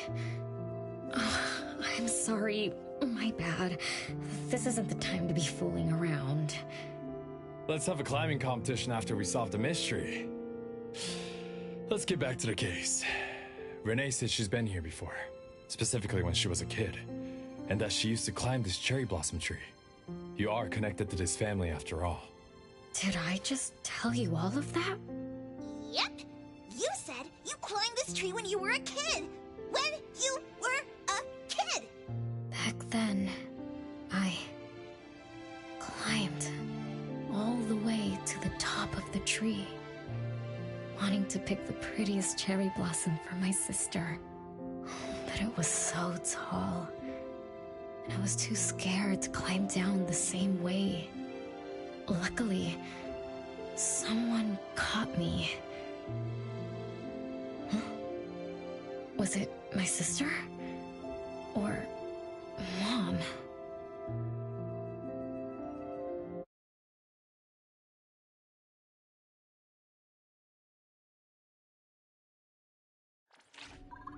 Ow! That hurts! Renee! Are you okay? My head hurts. But my limbs are where they should be. What about you, Appraiser? I'm okay too. Where are we? What just happened? I'm not sure, but it looks like we're in an anomalous realm. You remembered climbing the cherry blossom tree as a child. Then we got pulled in. Natalie and the others aren't here. We might be separated. This is my fault. I'm so sorry. I had no idea this would happen. No worries. It's not your fault. Besides, we hunters are used to being pulled into anomalous realms. The real question is, how did we end up here? What a grand entrance. This must be some wealthy family's mansion. Such as the residence of Lady Dolores, head of the Constantine family. Have we traveled to the past? Not necessarily. Maybe the anomalous realm is simply recreating scenes from the past. Do you recall anything else from when you were a kid? Anything helps. I can't. My brain is still foggy. But I can feel this. Ever since I got here, I've been having a sense of nostalgia. You must be somehow connected to the family. Whoever brought us here knows that. But didn't the Constantines disappear decades ago? That doesn't match up with my age. You're right. What you just remembered was from when you were little. If you can remember more, maybe we can get closer to the truth. I'll do my best. But how do I do that? Let's look around. Maybe we can find the key to your memories.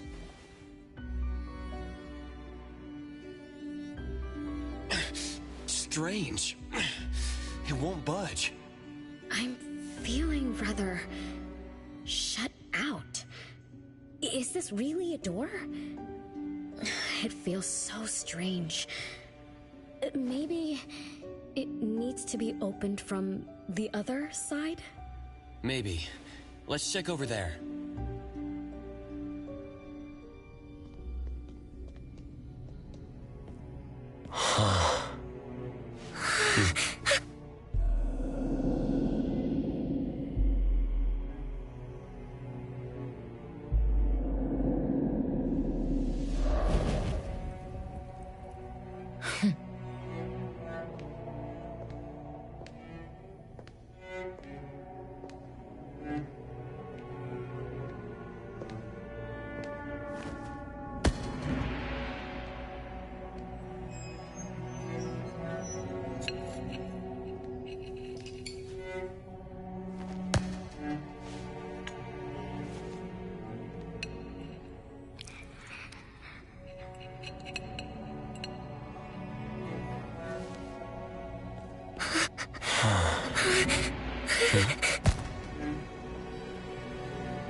It's you.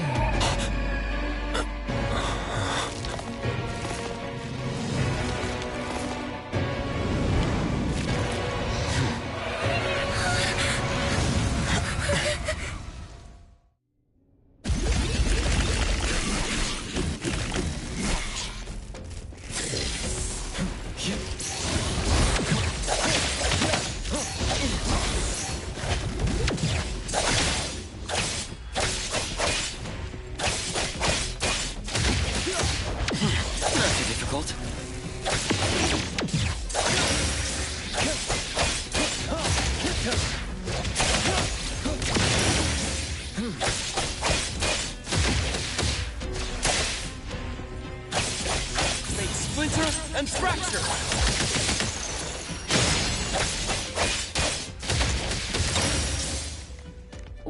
What was that just now? Something from the past? A family sitting around the table getting ready for a meal. Is this space replaying events from the past? How strange. It's like watching a movie. That's called a reenactment of the past. But did I just upset them?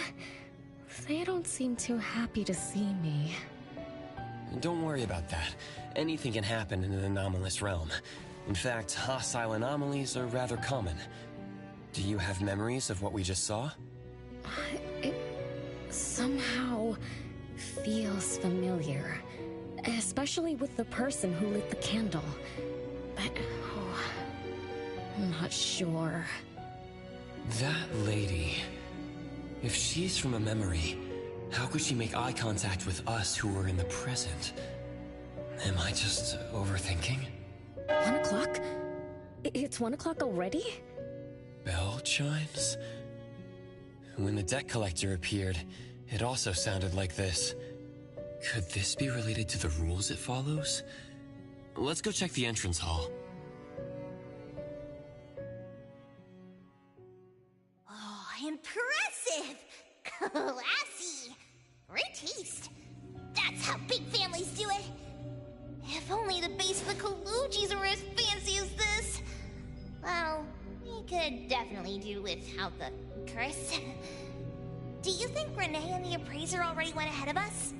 Let's go in to investigate. It's best if we regroup as soon as possible. Whoa! This door is so ancient!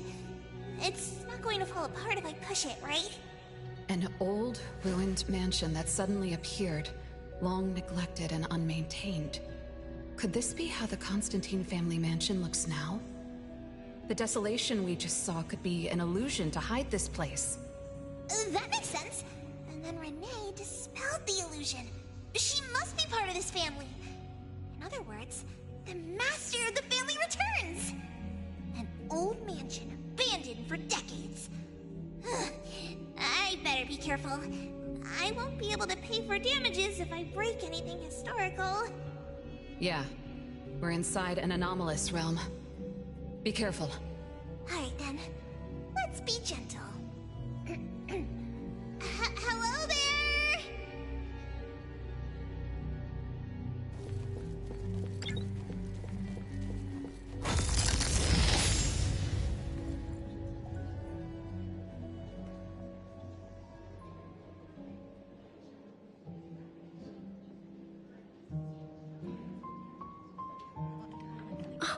It's that lady from before. Excuse me. Sorry. Wait a minute. Were you talking to me? She just walked away without responding. I'm so confused. We can talk to people from the past? It's like an interactive movie. No, wait. It's more like a stage play. Maybe we're also on the stage. Are we the audience? Or are we unwitting participants? Let's just say we're on the right track. You could try talking to the one who just lit the candle. Ask about how things are going. That lady. Oh, there she is. We'll have to squeeze through the crowd. It's going to be tough. Why are there so many people here? Are they having a banquet, salon, or something like that? Before I talk to that lady, should we talk to the other guests first? We can figure out what's going on in this mansion. That's a lot of people, though. When I drive a taxi, I don't need to speak to more than 2 or 3 passengers. No need to push yourself. Want me to handle this instead? Appraiser, you've done a lot for me. I have to step up. Besides, this is the first time I want to figure things out.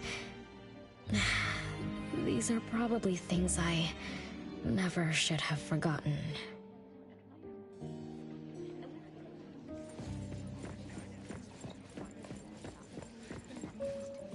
I might not have another chance like this. Ugh, I better make the most of this. We need to seize this last chance to butter up the lady. Maybe she might even invite you as a guest in the future.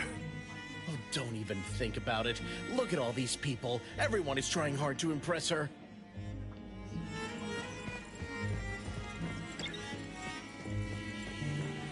Which family does that young girl with the white hair belong to? How come I've never seen her before? That should be Bella, the eldest daughter of Lady Dolores. She is the organizer of this farewell banquet. Her daughter is already that grown up? She doesn't look that much older than her daughter. Shh, keep it down. You know that woman is cursed. What a shame. I was hoping to introduce my brother to Bella.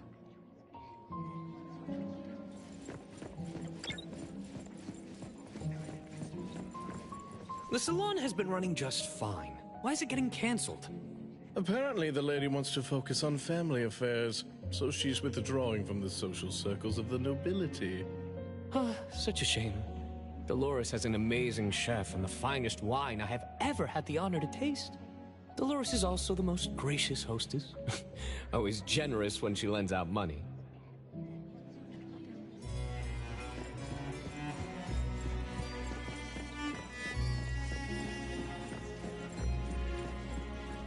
That woman is finally stepping down from the stage. Tut-tut, shamelessly enjoying eternal youth. Just because she had a deal with the devil. Look at this mansion. Look at all these treasures. Who knows how much wealth she's swindled over however long she's been alive. This is my last chance to find her source of immortality. The salon ends at 3 o'clock. Look at what time it is already. What's taking those useless guys so long to make a move? I told you, those so-called exorcists you hired are nothing but frauds. You better give up on your delusions. My brain is getting fried from what the guests are saying. So many conversations. So many faces. So many names. Let me think. Bella. That sounds familiar. Very familiar. Extremely familiar. Oh, that feeling is back again. It's just hearing that name brings up this nostalgia. One of the puppets recovered by the BAC is also called Bella. Can this be a coincidence? What do you think? You said the BAC found cards in the pockets of the puppets, and those cards were similar to the one I got. That means I'm connected to the puppets. By the way, Lady Dolores' daughter, whom we just met, also gave me this feeling of nostalgia. I guess I'm really connected to this strange family. Did you remember something? Could I have been their driver? I'm pretty confident in my driving skills. No? Why don't we find Bella and ask for confirmation? That's a good idea. I want to talk to her, too.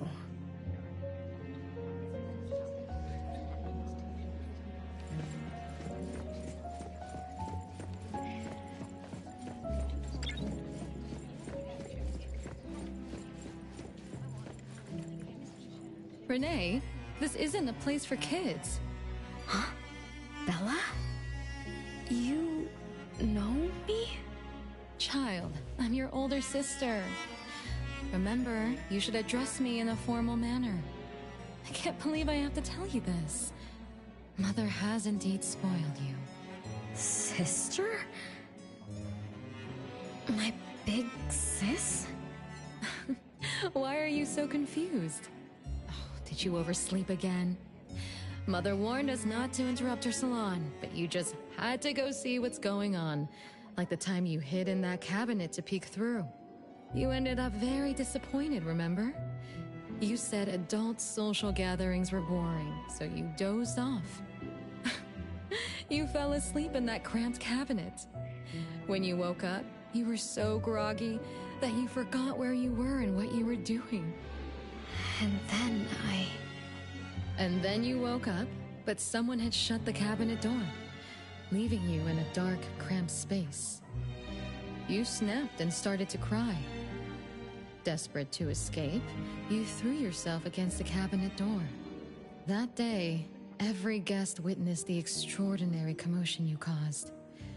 You completely ruined Mother's salon. I didn't mean to, big sis. Is that so? Do you really think I'm your sister? Huh? Big sis? But aren't you? No, Renee. I'm just a shadow bound to this place, destined to meet you. Though you might have forgotten or abandoned us. We've been waiting for you all this time.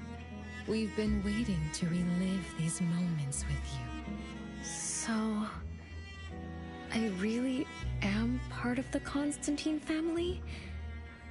I'm her daughter? Looks like that poor brain of yours still remembers something. If you didn't even know your own mother, how sad would it be for those who love you? Where are they? Mom and the others. Are they still home? My dear sister, this is the Constantine mansion trapped in the past. Everything that happened here, everything about us, reenacts over and over again at this place. Come on, Renee. To return to the past, you must reclaim the choices of your past, including all your mistakes. If you're not Renee's older sister, then who are you? Shouldn't you ask her why I appear as Bella? The answer has always been in her heart. I don't understand. Wait, sister! It's all right if you don't understand now. I've been waiting for you for so long. I don't mind waiting a little longer. Bella. I think I'm starting to remember. She was the sister who caught me when I fell from the tree. She's been here all along, waiting for me to come home. And why is the puppet also called Bella? I don't think the Bella we met is a real person. Remember how this is an anomalous realm? So she's my sister from the past. Though, I don't understand everything she said. That's what she meant, right? Then, I really am part of this family. Didn't this family disappear over 50 years ago? How could I... How about we ask Lady Dolores? My mom?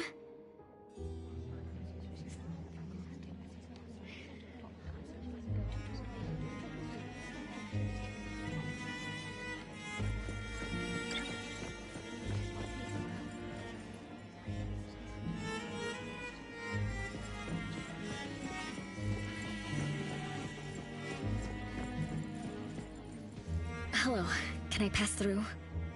Excuse me, coming through. Hey, get in line if you want to butter up the missus. Take turns like everyone else. You're not the only ones who need something from her. Dolores is far too kind to you commoners who are uncultured bumpkins with no etiquette. Do I need to remind you about what first come first served means? I don't think we can squeeze through. These guests aren't very friendly. There was one bell chime when we came in. The salon started at 1 o'clock. If this scene closely follows how it played out in the past, they should leave as soon as the salon ends. We should be able to approach Lady Dolores then. Oh, good point. Thanks for coming up with a plan. I couldn't have done this alone. When does the salon end again? It should end at 3 o'clock. So we wait until the clock chimes 3 times.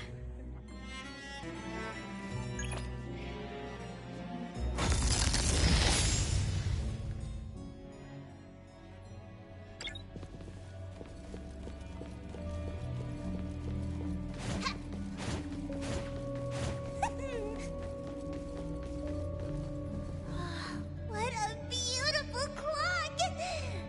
Is this what history feels like? Why is it stuck? Let me fix it. Wait. What's wrong, Master? Is it dangerous? It's best to remain vigilant in anomalous realms, especially with clocks. Oh, right. A debt collector anomaly is also related to clocks. Blackbird once mentioned that rule-based anomalies follow established patterns strictly. It would be a good idea for us to pay close attention to time. Got it, Master. You look around for clocks, watches, and stuff like that. But, I guess I was in a bit of a rush. It doesn't seem it cost anything, though. The debt collector didn't appear this time. Ouch! My ears! Something else showed up. Hey! Watch this!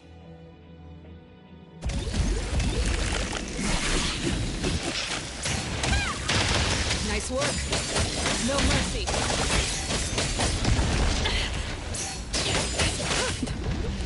Careless. I'm gonna tell you how a great teacher makes a great student!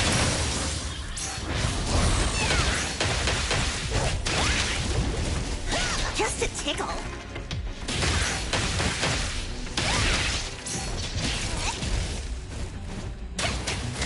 Nice work.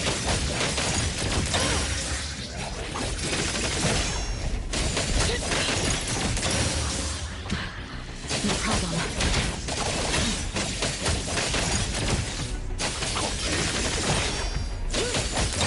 Thousand eyes, awaken!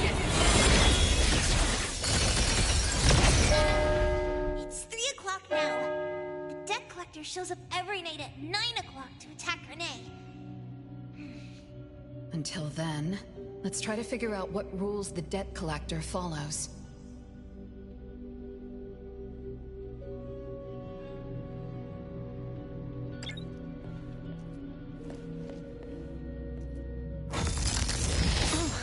It's 3 o'clock already. As you expected, all of Lady Dolores' guests have left. I'm going to see Lady Dolores now. Take it easy. Don't be so nervous. I'm here with you. Okay, deep breaths. Deep breaths.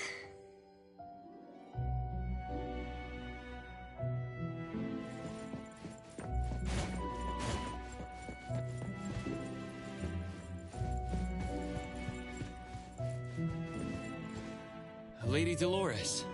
Renee, my dearest little daughter. Come here to Mama.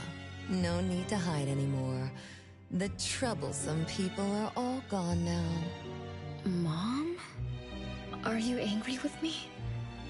I was too naughty. I hope I didn't interrupt your salon. Angry? How could I be? I just didn't want you to see those people too early. To witness the greed, foolishness, and ugliness of those who long for so-called immortality. Are you talking about the people who were just around you? My little petal, they must have frightened you. I promise nothing like this will ever happen again. This pathetic charade will soon be over. Mom, you've always hated the salons? Feelings of love or hate didn't matter at first. I simply had to run the salons. I had to use these connections to reverse the decline of the Constantine family. Besides, I don't even remember all the little things. But even though my goal was fulfilled long ago, these salons kept going, one after another. Perhaps they weren't the only greedy ones. I was too. I was too young and too foolish. Gathering them under this roof could bring me some comfort. However, they were nothing but a bunch who envied the family's reputation, coveted the wealth in this mansion, and lusted for so-called eternity.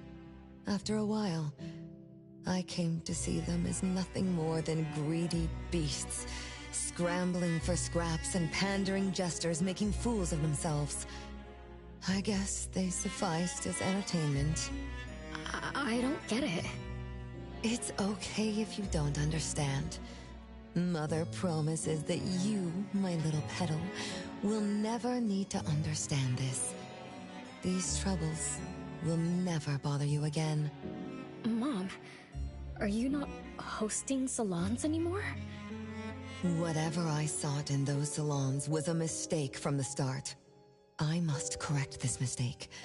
And the catalyst for that change is you, my dear. My little petal. Family is what matters most. You are the most precious gift in my life, as well as the very source of meaning in my stagnant existence. Whatever time we have left, we must treasure every moment together.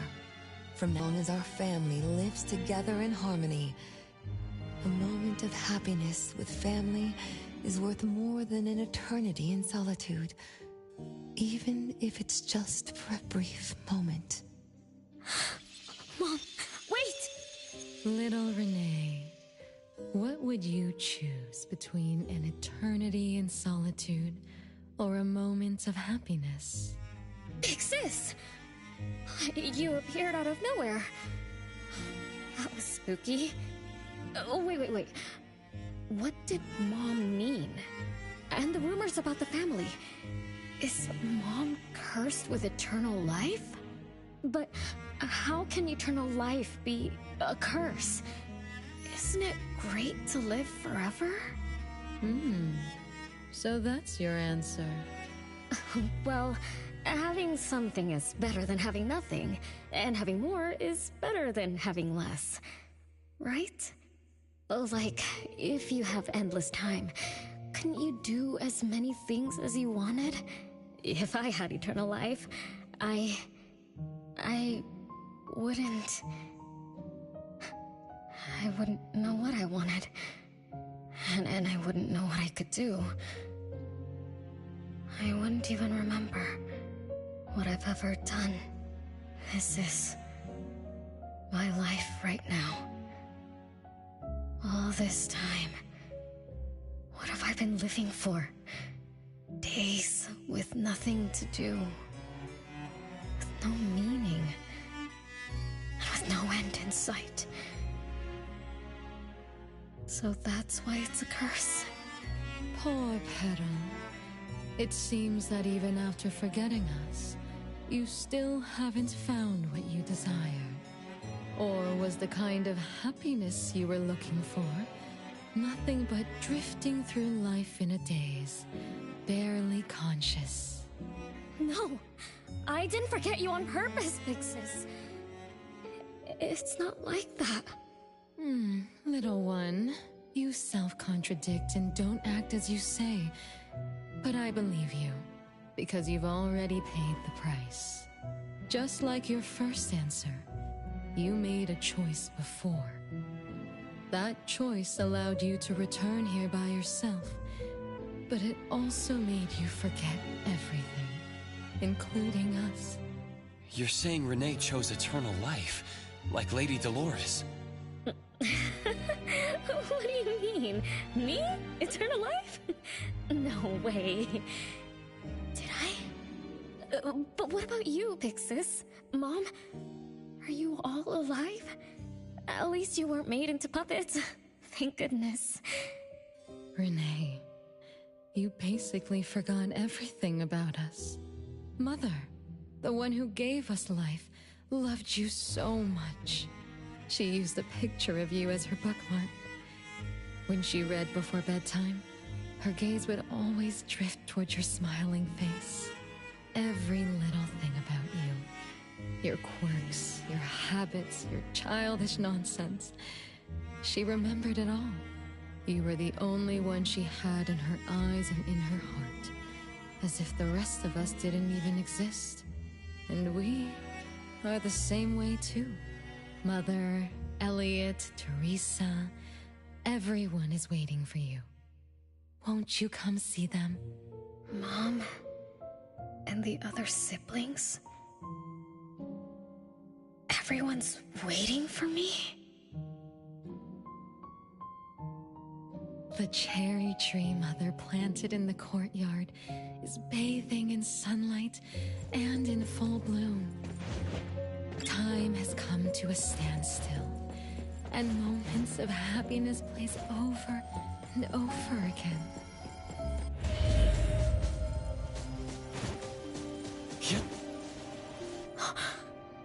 It's the same tree from before. The cherry blossoms. Oh, they're so pretty. Back then, when I was looking up at this tree, I suddenly wanted to pick the most beautiful branch for Big Sis. I thought she'd definitely look pretty with cherry blossoms in her hair. So I reached for that branch as far as I could. But I lost my grip and fell from the tree. Then... oh, what happened after that?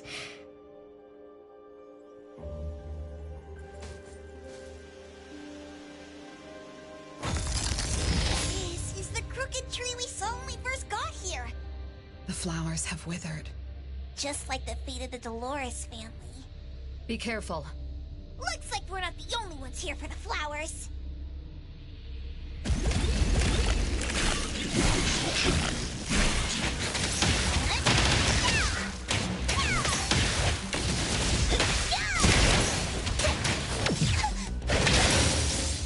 Nice work.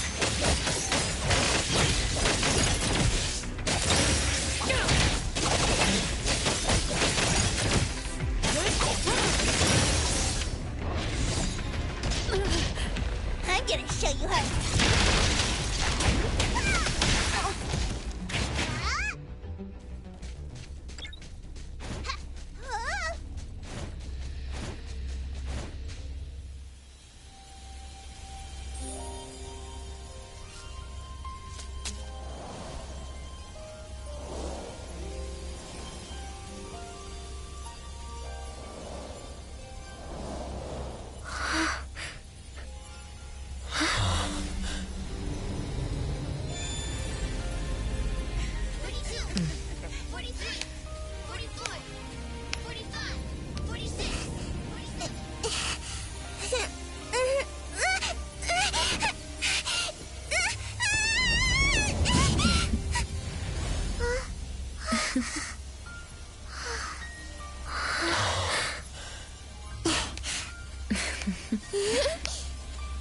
We've been waiting for you for a long time, Renee.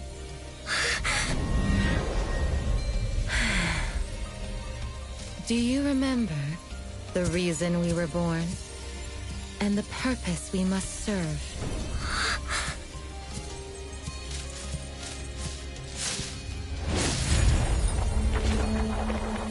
All excitement will eventually fade to nothing.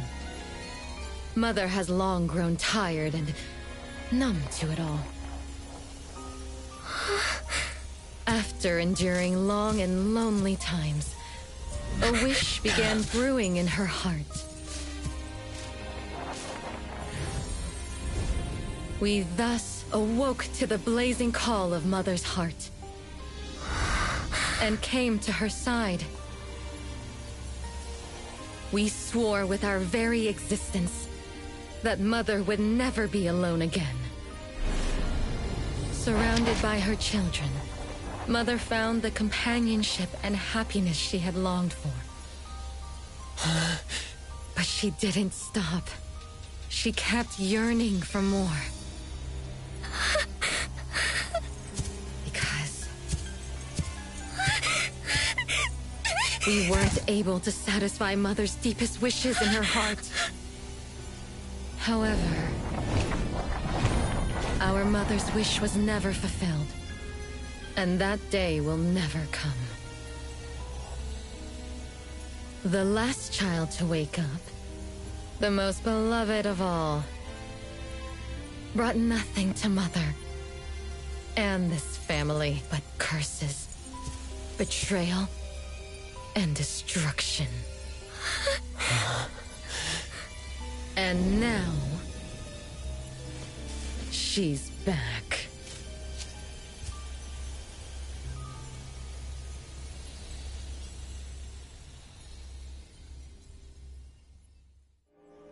Do you remember about the time our family spent here? From the very beginning, we were just wooden puppets sleeping in Mother's box. We opened our eyes in response to her deepest wishes. We answered her calling from the depths of her heart. Teresa, Elliot, Yvette.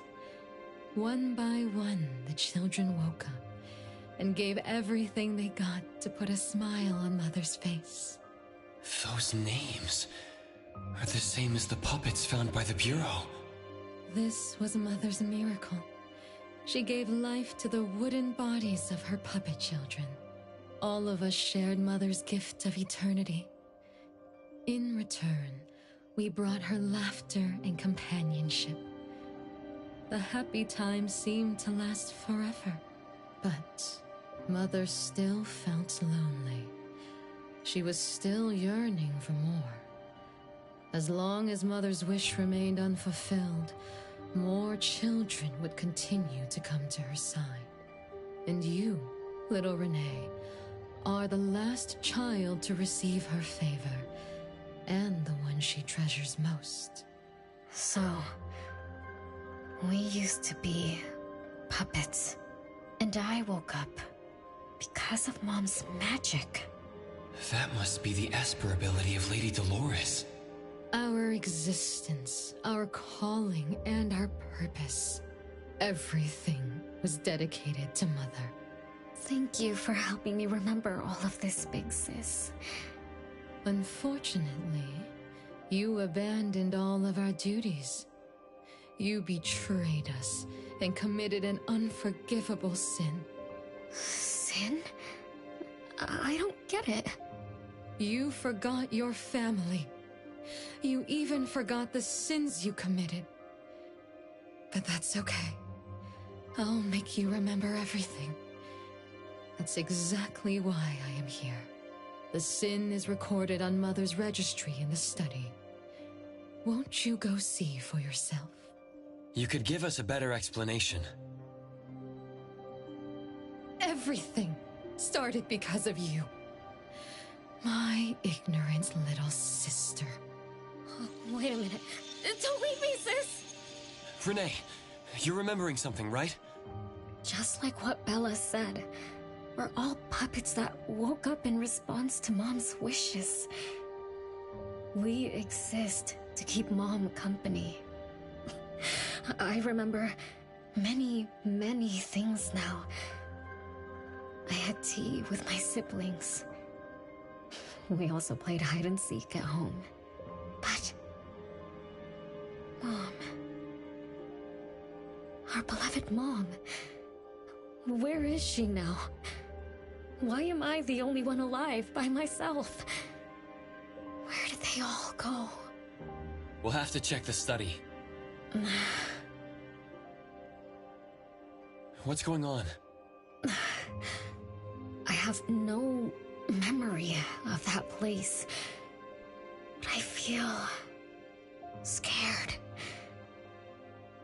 There is something in the study.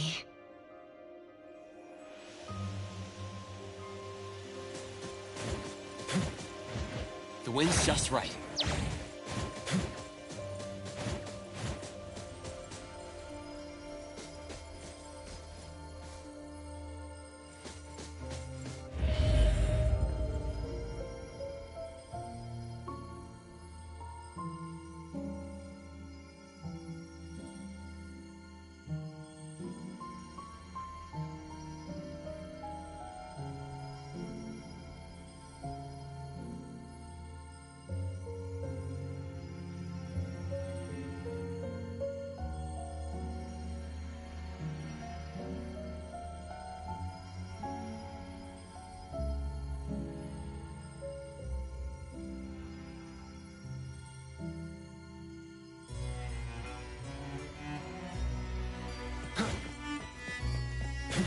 Yep, come on.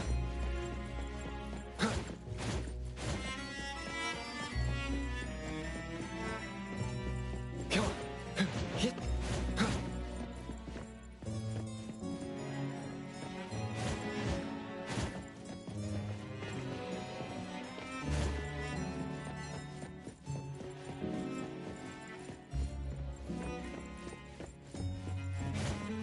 Oh, yeah.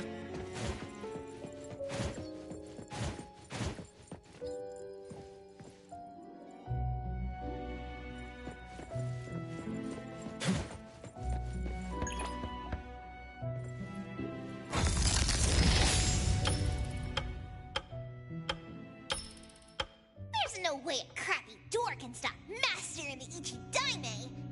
This is the only locked room in the whole place! I smell secrets! Do not let your guard down. Be careful. Yes, Master! Another grandfather clock? Ugh, either Lady Dolores is a clock nerd or this anomalous realm is related to the concept of time. Something feels off. Let me look closer.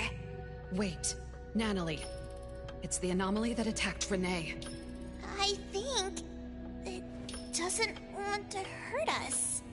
We're not its target. Renee is. What was that thing about rule-based anomalies again? It follows rules.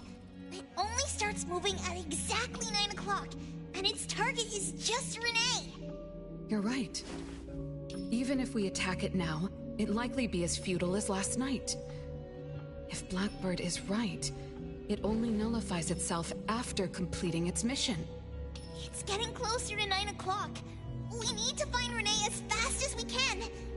I don't know where everyone else is. I hope she's not alone. Let's search the area first.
Hey!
Hey!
Hey!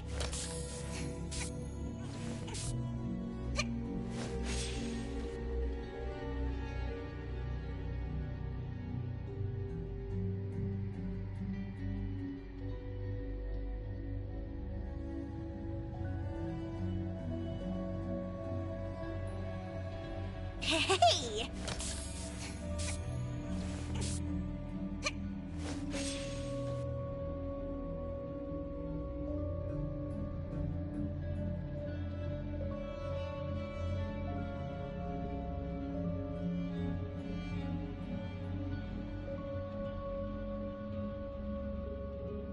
Hey!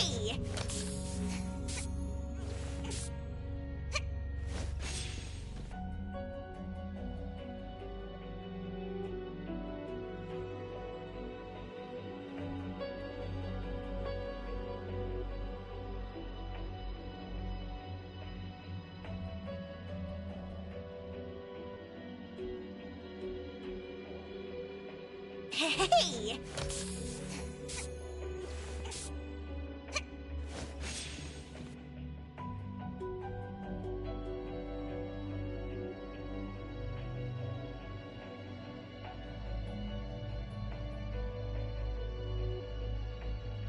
With so many siblings around, the house must be crowded, right? I wonder what it's like, playing and messing around with them every day. Master, do you have any siblings? Yes and no. I did once live in a garden with many sisters, but none of us were related by blood. Huh? If you're not related at all, why did you have to live together? Mother collected beautiful flowers as she saw fit. Of course, she was also a woman with no blood relation to any of us. That's so weird. Well, but isn't that not too different from the Constantine family? There are some similarities.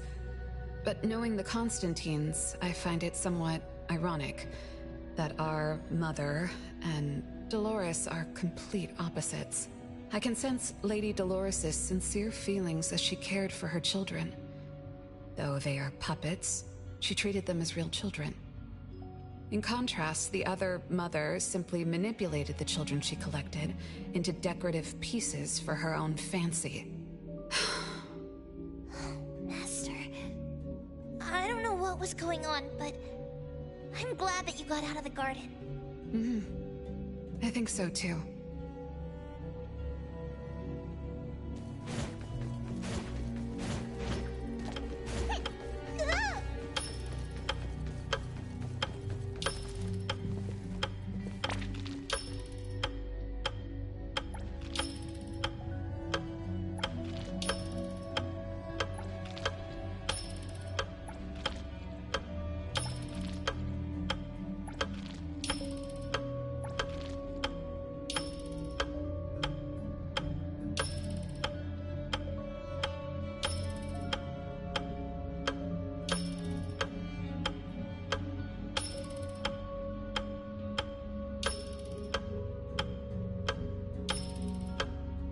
Chances are, Lady Dolores has met her demise. Only Renee's number is different. We won't let it turn into zero. Curse of eternal life, a fallen family, a blank tomorrow. Hints about time are all over the place. Could the numbers represent lifespan? Huh? Let's see. 20,000 days is roughly 50 years. Blackbird also said that the family was gone for about half a century. Wait, does this mean 50 years ago? Renee should have... Based on this line of thought, she should have withered along with the family.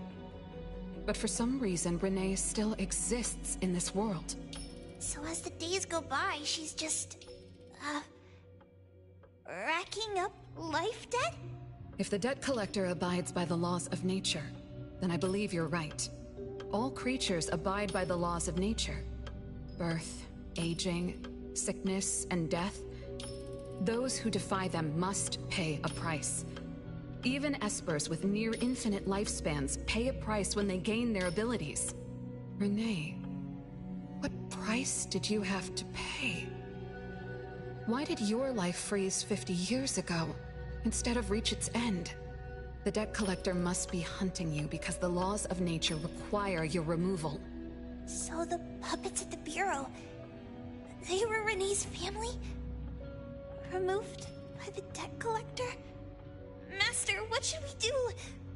Renee's commission. Abone accepted the commission. There's no reason to break our contract.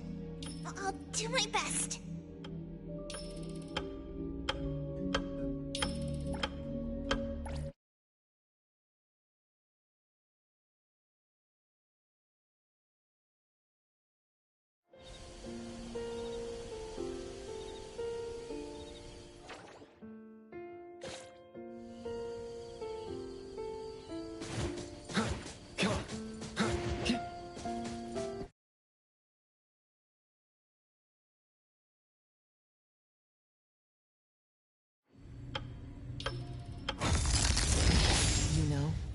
Yes, Mother.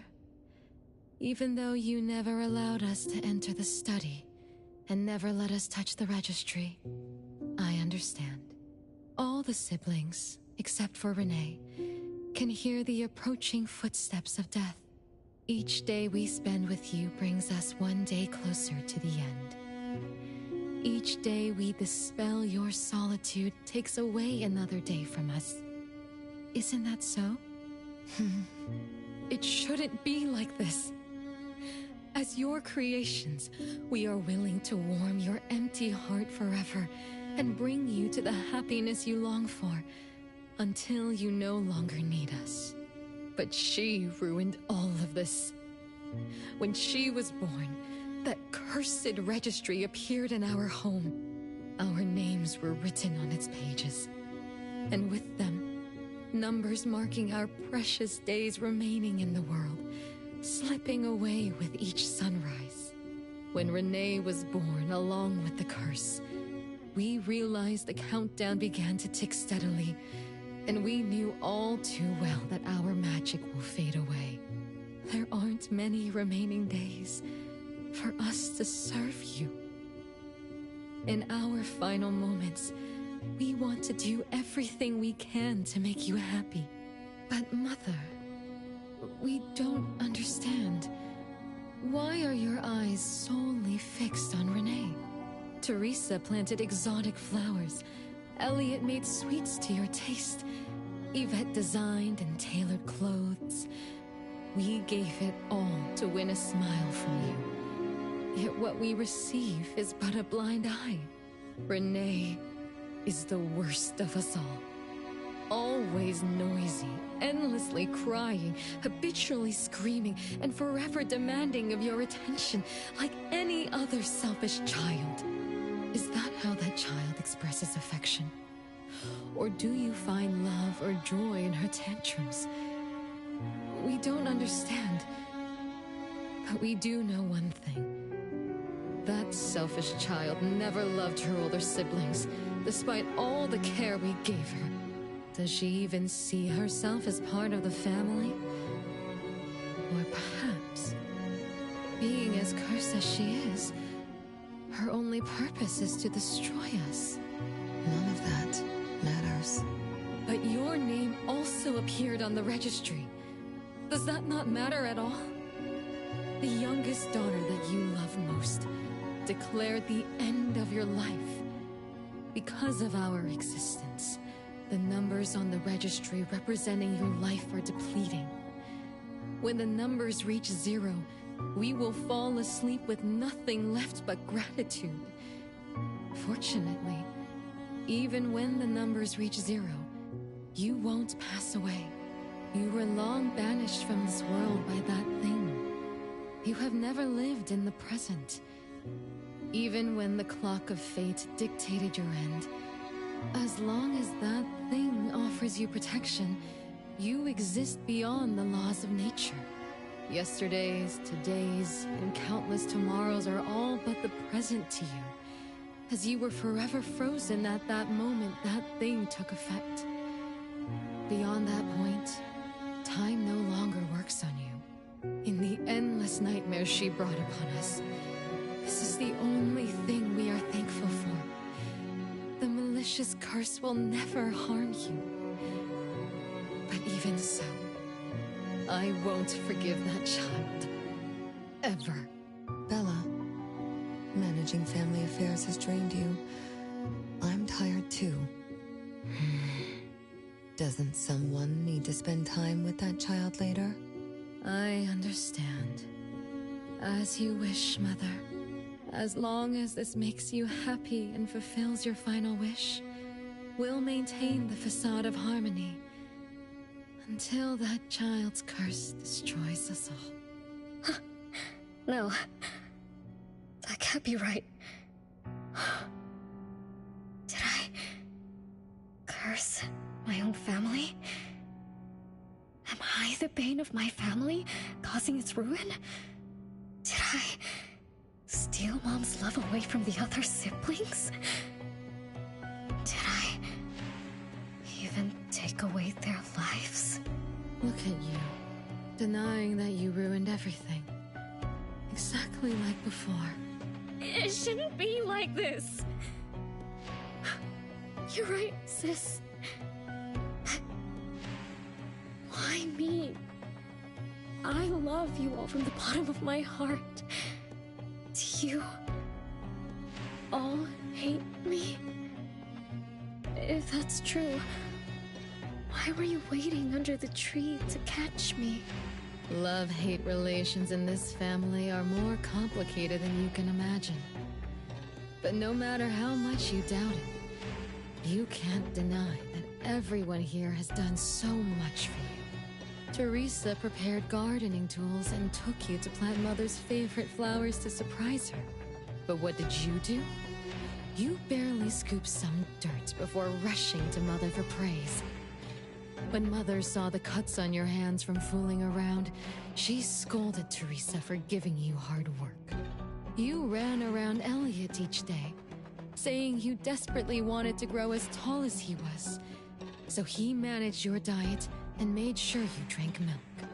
But you, just because he worried you'd get cavities and hit the candy jar on a high shelf, you complained to Mother that your brother was giving you a harsh diet. Every time you fell and tore your clothes, someone would mend them meticulously. Nevertheless, you always ignored their efforts and pestered Mother for new clothes. Mother's wish was to have a harmonious family. We were all trying to fulfill that wish, trying not to ruin anything. It would have been so much easier to pretend and spoil you the way Mother did. We could have created the harmonious family Mother wanted, even if it was just a facade. That would have sufficed. But we couldn't. Even after all your mistakes, we couldn't help but love you like real family. You were our most precious little girl. However, in the face of death, in the face of the curse you brought upon us, even the most sincere love wears out. From the moment you were born, we've been shrouded in the shadow of your curse.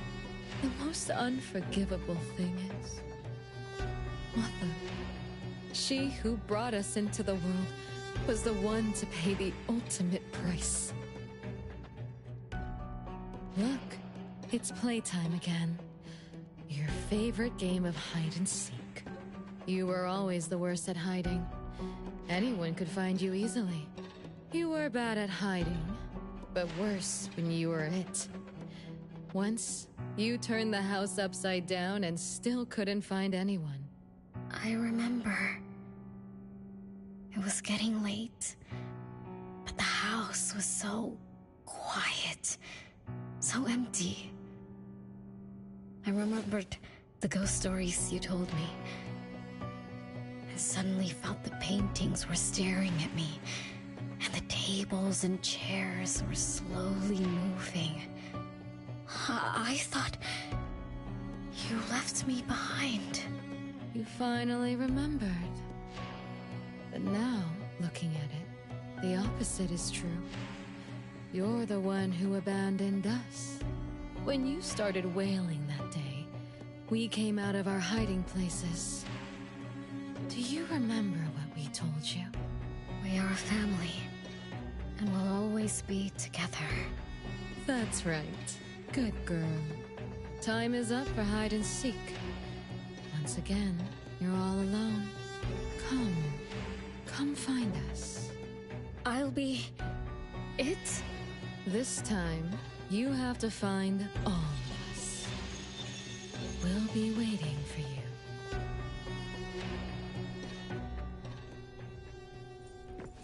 I don't want to keep pretending that crap anymore. I feel better getting that out of my system. It's a gift from Mom to all of us. I have one too. Though I carry it all the time. I've forgotten where it came from and what it means. Oh, it's so good to be back. I found you. I finally found you. My most important family. Red letters? It's strange. Mom doesn't like red. Why would something like this be on her clothes? I'm still bothered by those red letters. Aren't they the first letters of names? Die for us? If they are names, they do match with the voices we heard earlier. But that bright red, it's like a warning. I don't think Mom did this. They truly loved me once. Which is why now they hate me so much. I understand. I'm sorry for making you go through so much in the past. I'm sorry I'm only learning this just now. But I'm grateful that I finally do.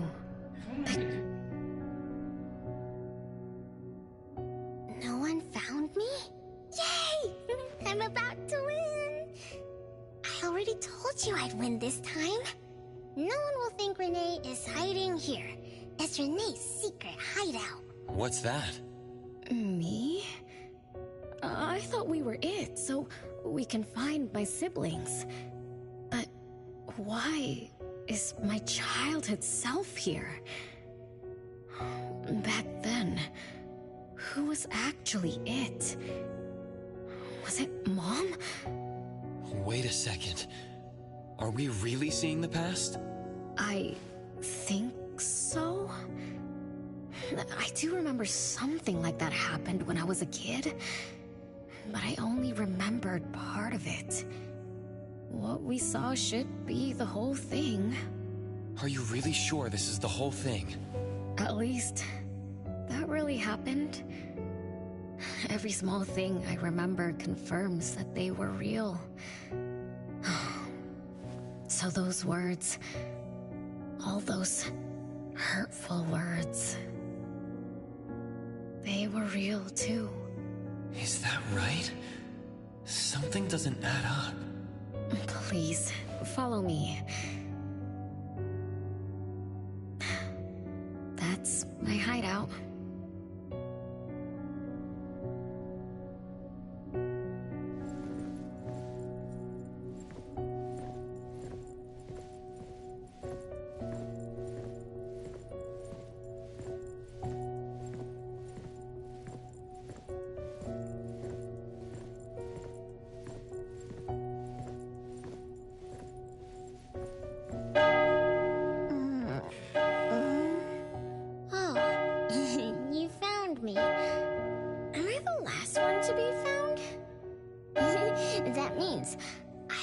Won, right? Next time, I'm going to hide somewhere no one can find. Oh, are we going to eat soon? Remember to wash your hands before eating. My big sis and big bro will check. If I don't wash my hands, he'll pinch my cheeks.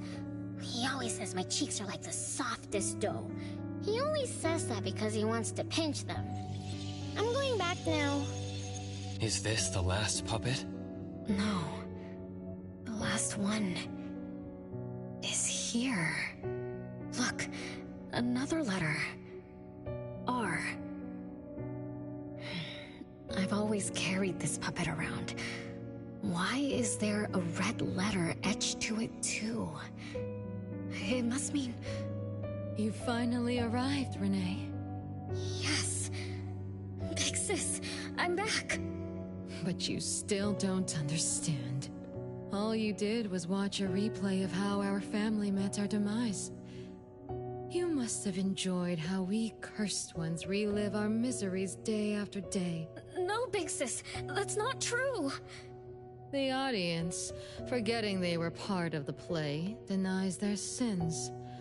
As if forgetting would make it all go away. Have you ever wondered why you forgot this home? Forgot us? Were you forced to forget? Or were you unwilling to look back? Renee, you can't lie to yourself. I forgot about the family. Because I was escaping the past? Looks like you've finally found the answer. Yes, I was born from your desire to escape everything. You left all the painful memories of home with me, so you could live carefree in your blissful ignorance. And I will forever call you back, trying to make you remember. You belong here. You belong to our family. So one day, you will knock on our door again.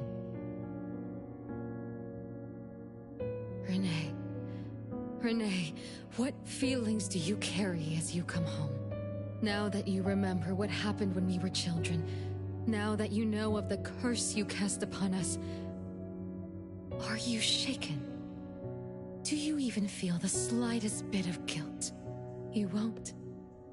You've always been selfish, greedy, and reckless. You betrayed the very purpose we were born to follow. To love Mother, to be with Mother, and exist only to fulfill her wishes. I'm so sorry. I'm so sorry. You shouldn't apologize to me. Have you ever thought about our mother? Our mother who exists outside the flow of time? What could be her ultimate fate? Mom? What happened to Mom? She gave you everything. All her love, all her life, and that thing. Her eternal present, which would have sustained Mother's immortality. Wait a minute. Big Sis, don't leave! The clock still turns backward. Let's return to the past, to witness that final day of destiny, where you are forever frozen. Come then, child of betrayal. I'll be waiting for you on the final stage. Yes. I betrayed this family.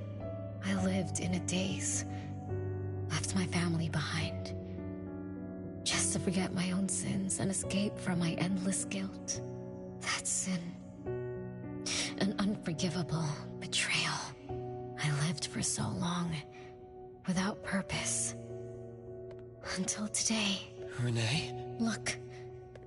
This is the message my siblings left behind. I'm not just the cursed child. I also betrayed this home. Betrayed everyone. Betrayed Mom. But my family is still calling out to me. I still have a chance, right? If only I could go back to the past. Back to that last day at home. There's only 2 hours left. I need to find a solution soon. I should talk to Renee about what just happened. 7 o'clock. Time for dinner. Renee? Wait, where are you going to? Hurry, hurry. The food's getting cold. Food getting cold? I can't keep Mom waiting for too long. I can't make her sad. Renee! That is not allowed. Absolutely not. I can't get to Renee. She's completely lost in the past. Let me organize the clues I've gathered so far. Could the curse in this family be the rule-based anomaly that attacks Renee every night? After all, Renee and her siblings likely aren't entities that abide by the laws of nature. It does make sense to be targeted for that reason. But if that's the case, why does the anomaly only appear when Renee wakes up? Shouldn't the anomaly that enforces the laws of nature have appeared with the first child? Can we really trust this? Bella? Something's not right. Also, why does the puppet Renee carry also have a red letter on it? Are these things caused by the anomalous realm? Or perhaps someone, an Esper, orchestrated all of this? Is that Bella really a shadow from the past? Anyway, I should catch up with Renee.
The wind's just right.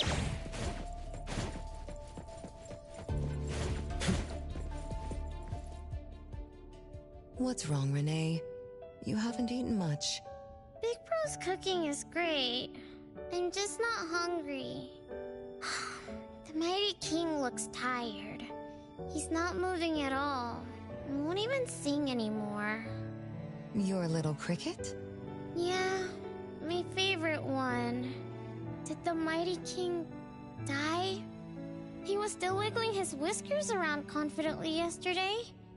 Or maybe he's just in a bad mood, like me. I don't know. In my garden, the cherry tree sprouts green buds, while my little Renee blooms with laughter. Each day, withered leaves drift down, returning to soil, resting peacefully with insects that will never sing again. Such is life, a circle without end. Don't be sad. You'll catch new crickets with shinier shells and better songs. But I want to play with the Mighty King. He's been with me for a long, long time. Is there anything after death? Will we die too? I know. It's a world where you're all alone. No mommy, no big brothers or sisters. Just a world that's always dark. That sounds scary. I don't wanna... Scary? You're funny, Renee. Can't move, can't hear, can't see. That's no different from when we were sleeping in our wooden boxes. Dying isn't that big of a deal. Being alive is much better. I want to be with Mom and everyone forever. Appraiser, you're here. Wasn't I immature back then? My time with my family was running out. Mom had to witness my siblings enter the final countdown. Yet she still had to answer questions like that. Mom, who loved us deeply, must have been terrified of losing us, too. Appraiser, could we go see her? I just need to see her a bit more.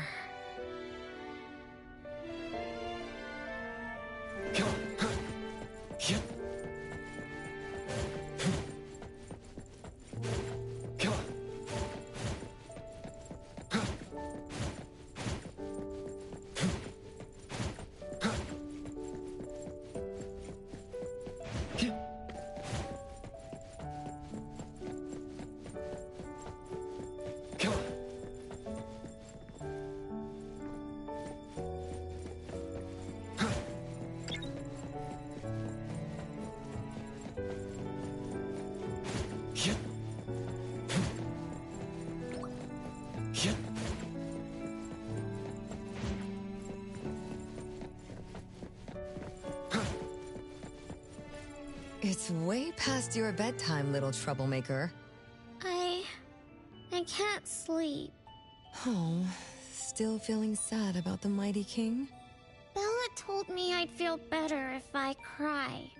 She said that kids like me just needed to cry, get a good night's sleep. Then all trouble will disappear by tomorrow.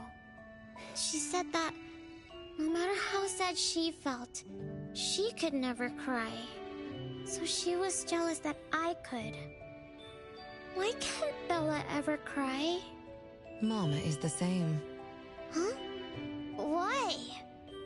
Is it because you were grown-ups? Because grown-ups are strong? Mom and Sis work so hard for every chore in the house. I want to grow up soon to help you.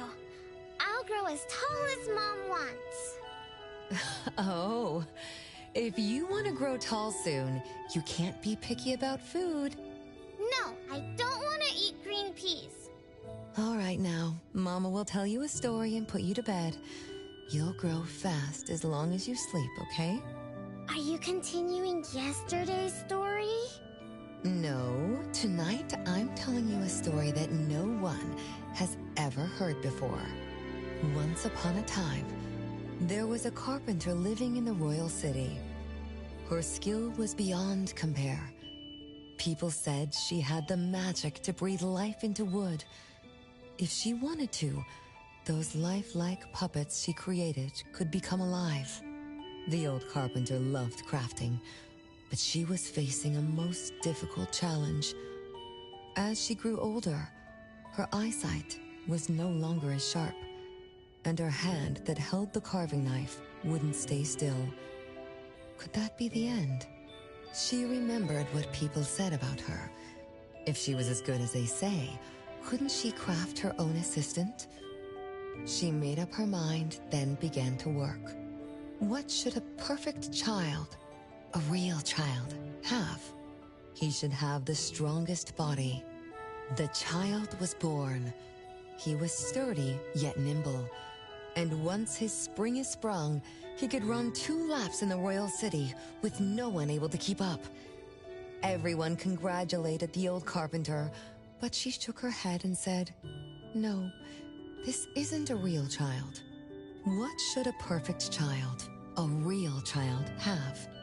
He should have the most beautiful face. The child was born.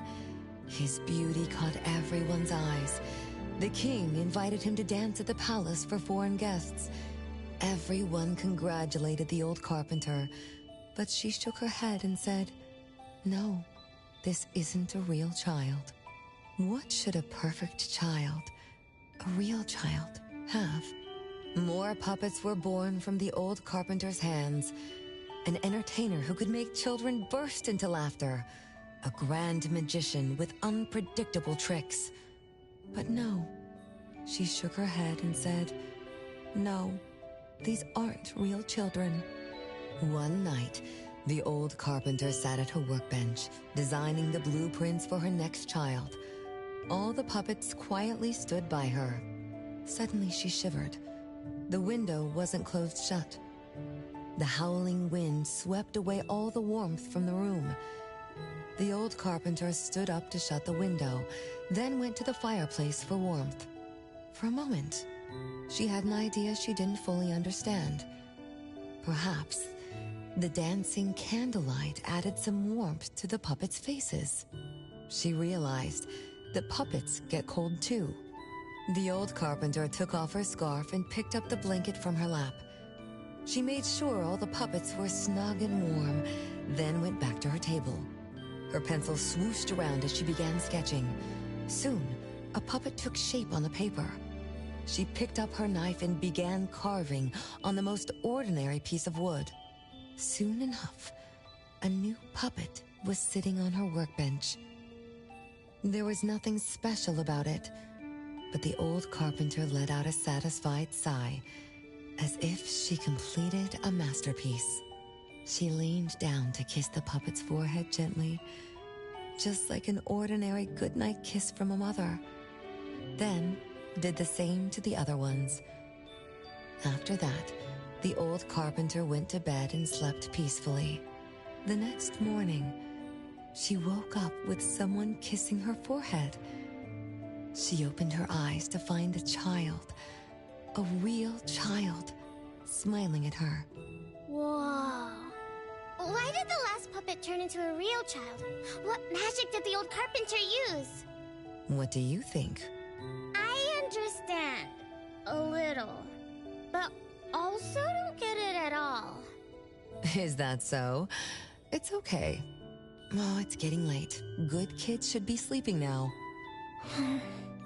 Mom, I'm scared. I don't want to sleep alone. I'm worried that if I do, I won't see you and my siblings after I wake up. Isn't it better to be alive? You really are different from your siblings. Being alive is good. But what exactly makes it good? I can eat meals with my family, while play hide and seek, and listen to Mom's stories every night before I sleep. How wonderful! Mom, don't you think days like these are wonderful too? You're right. This is the best life, being with you.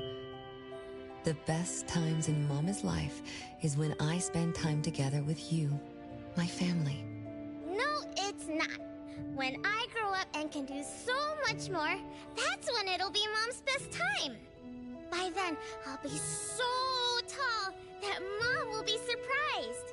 I'll be able to reach whatever Mom needs to reach. Then I'm going to learn how to drive. I'll definitely be the first one in our family to drive. Once I learn, I'll take our whole family on picnics. When I grow up, I also want to... Mom.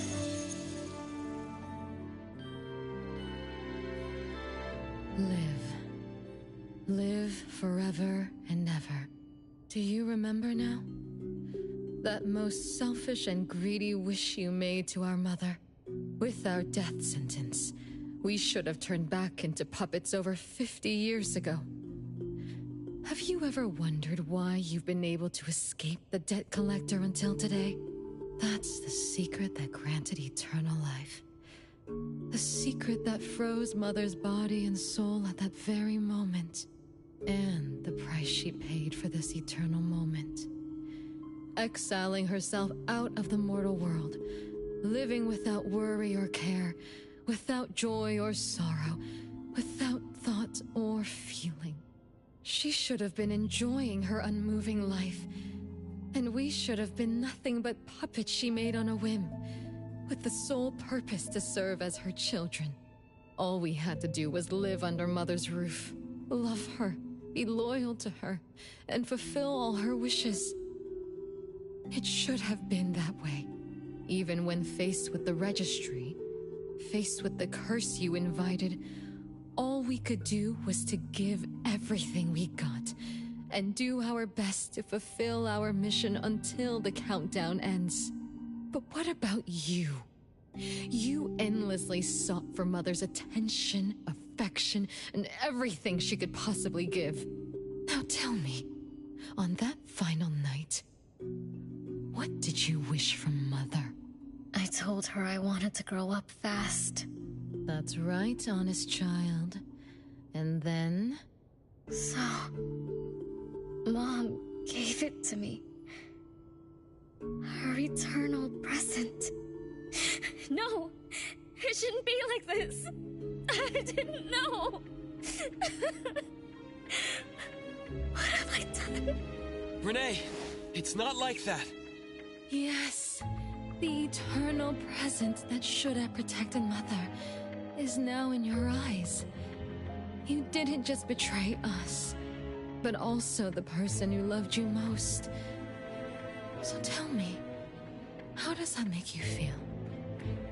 Guilt? Regret? But you don't need to apologize to me. We'll forgive you, and Mother will still love you.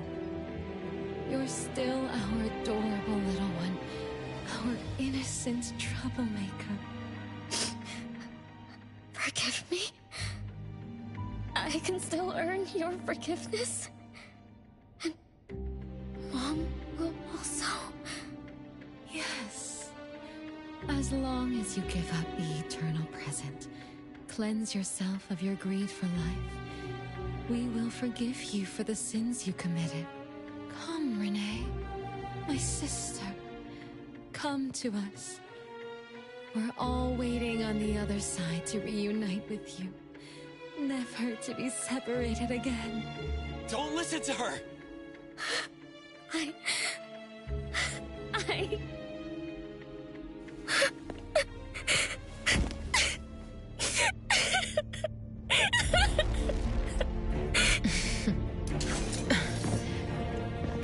Who exactly are you?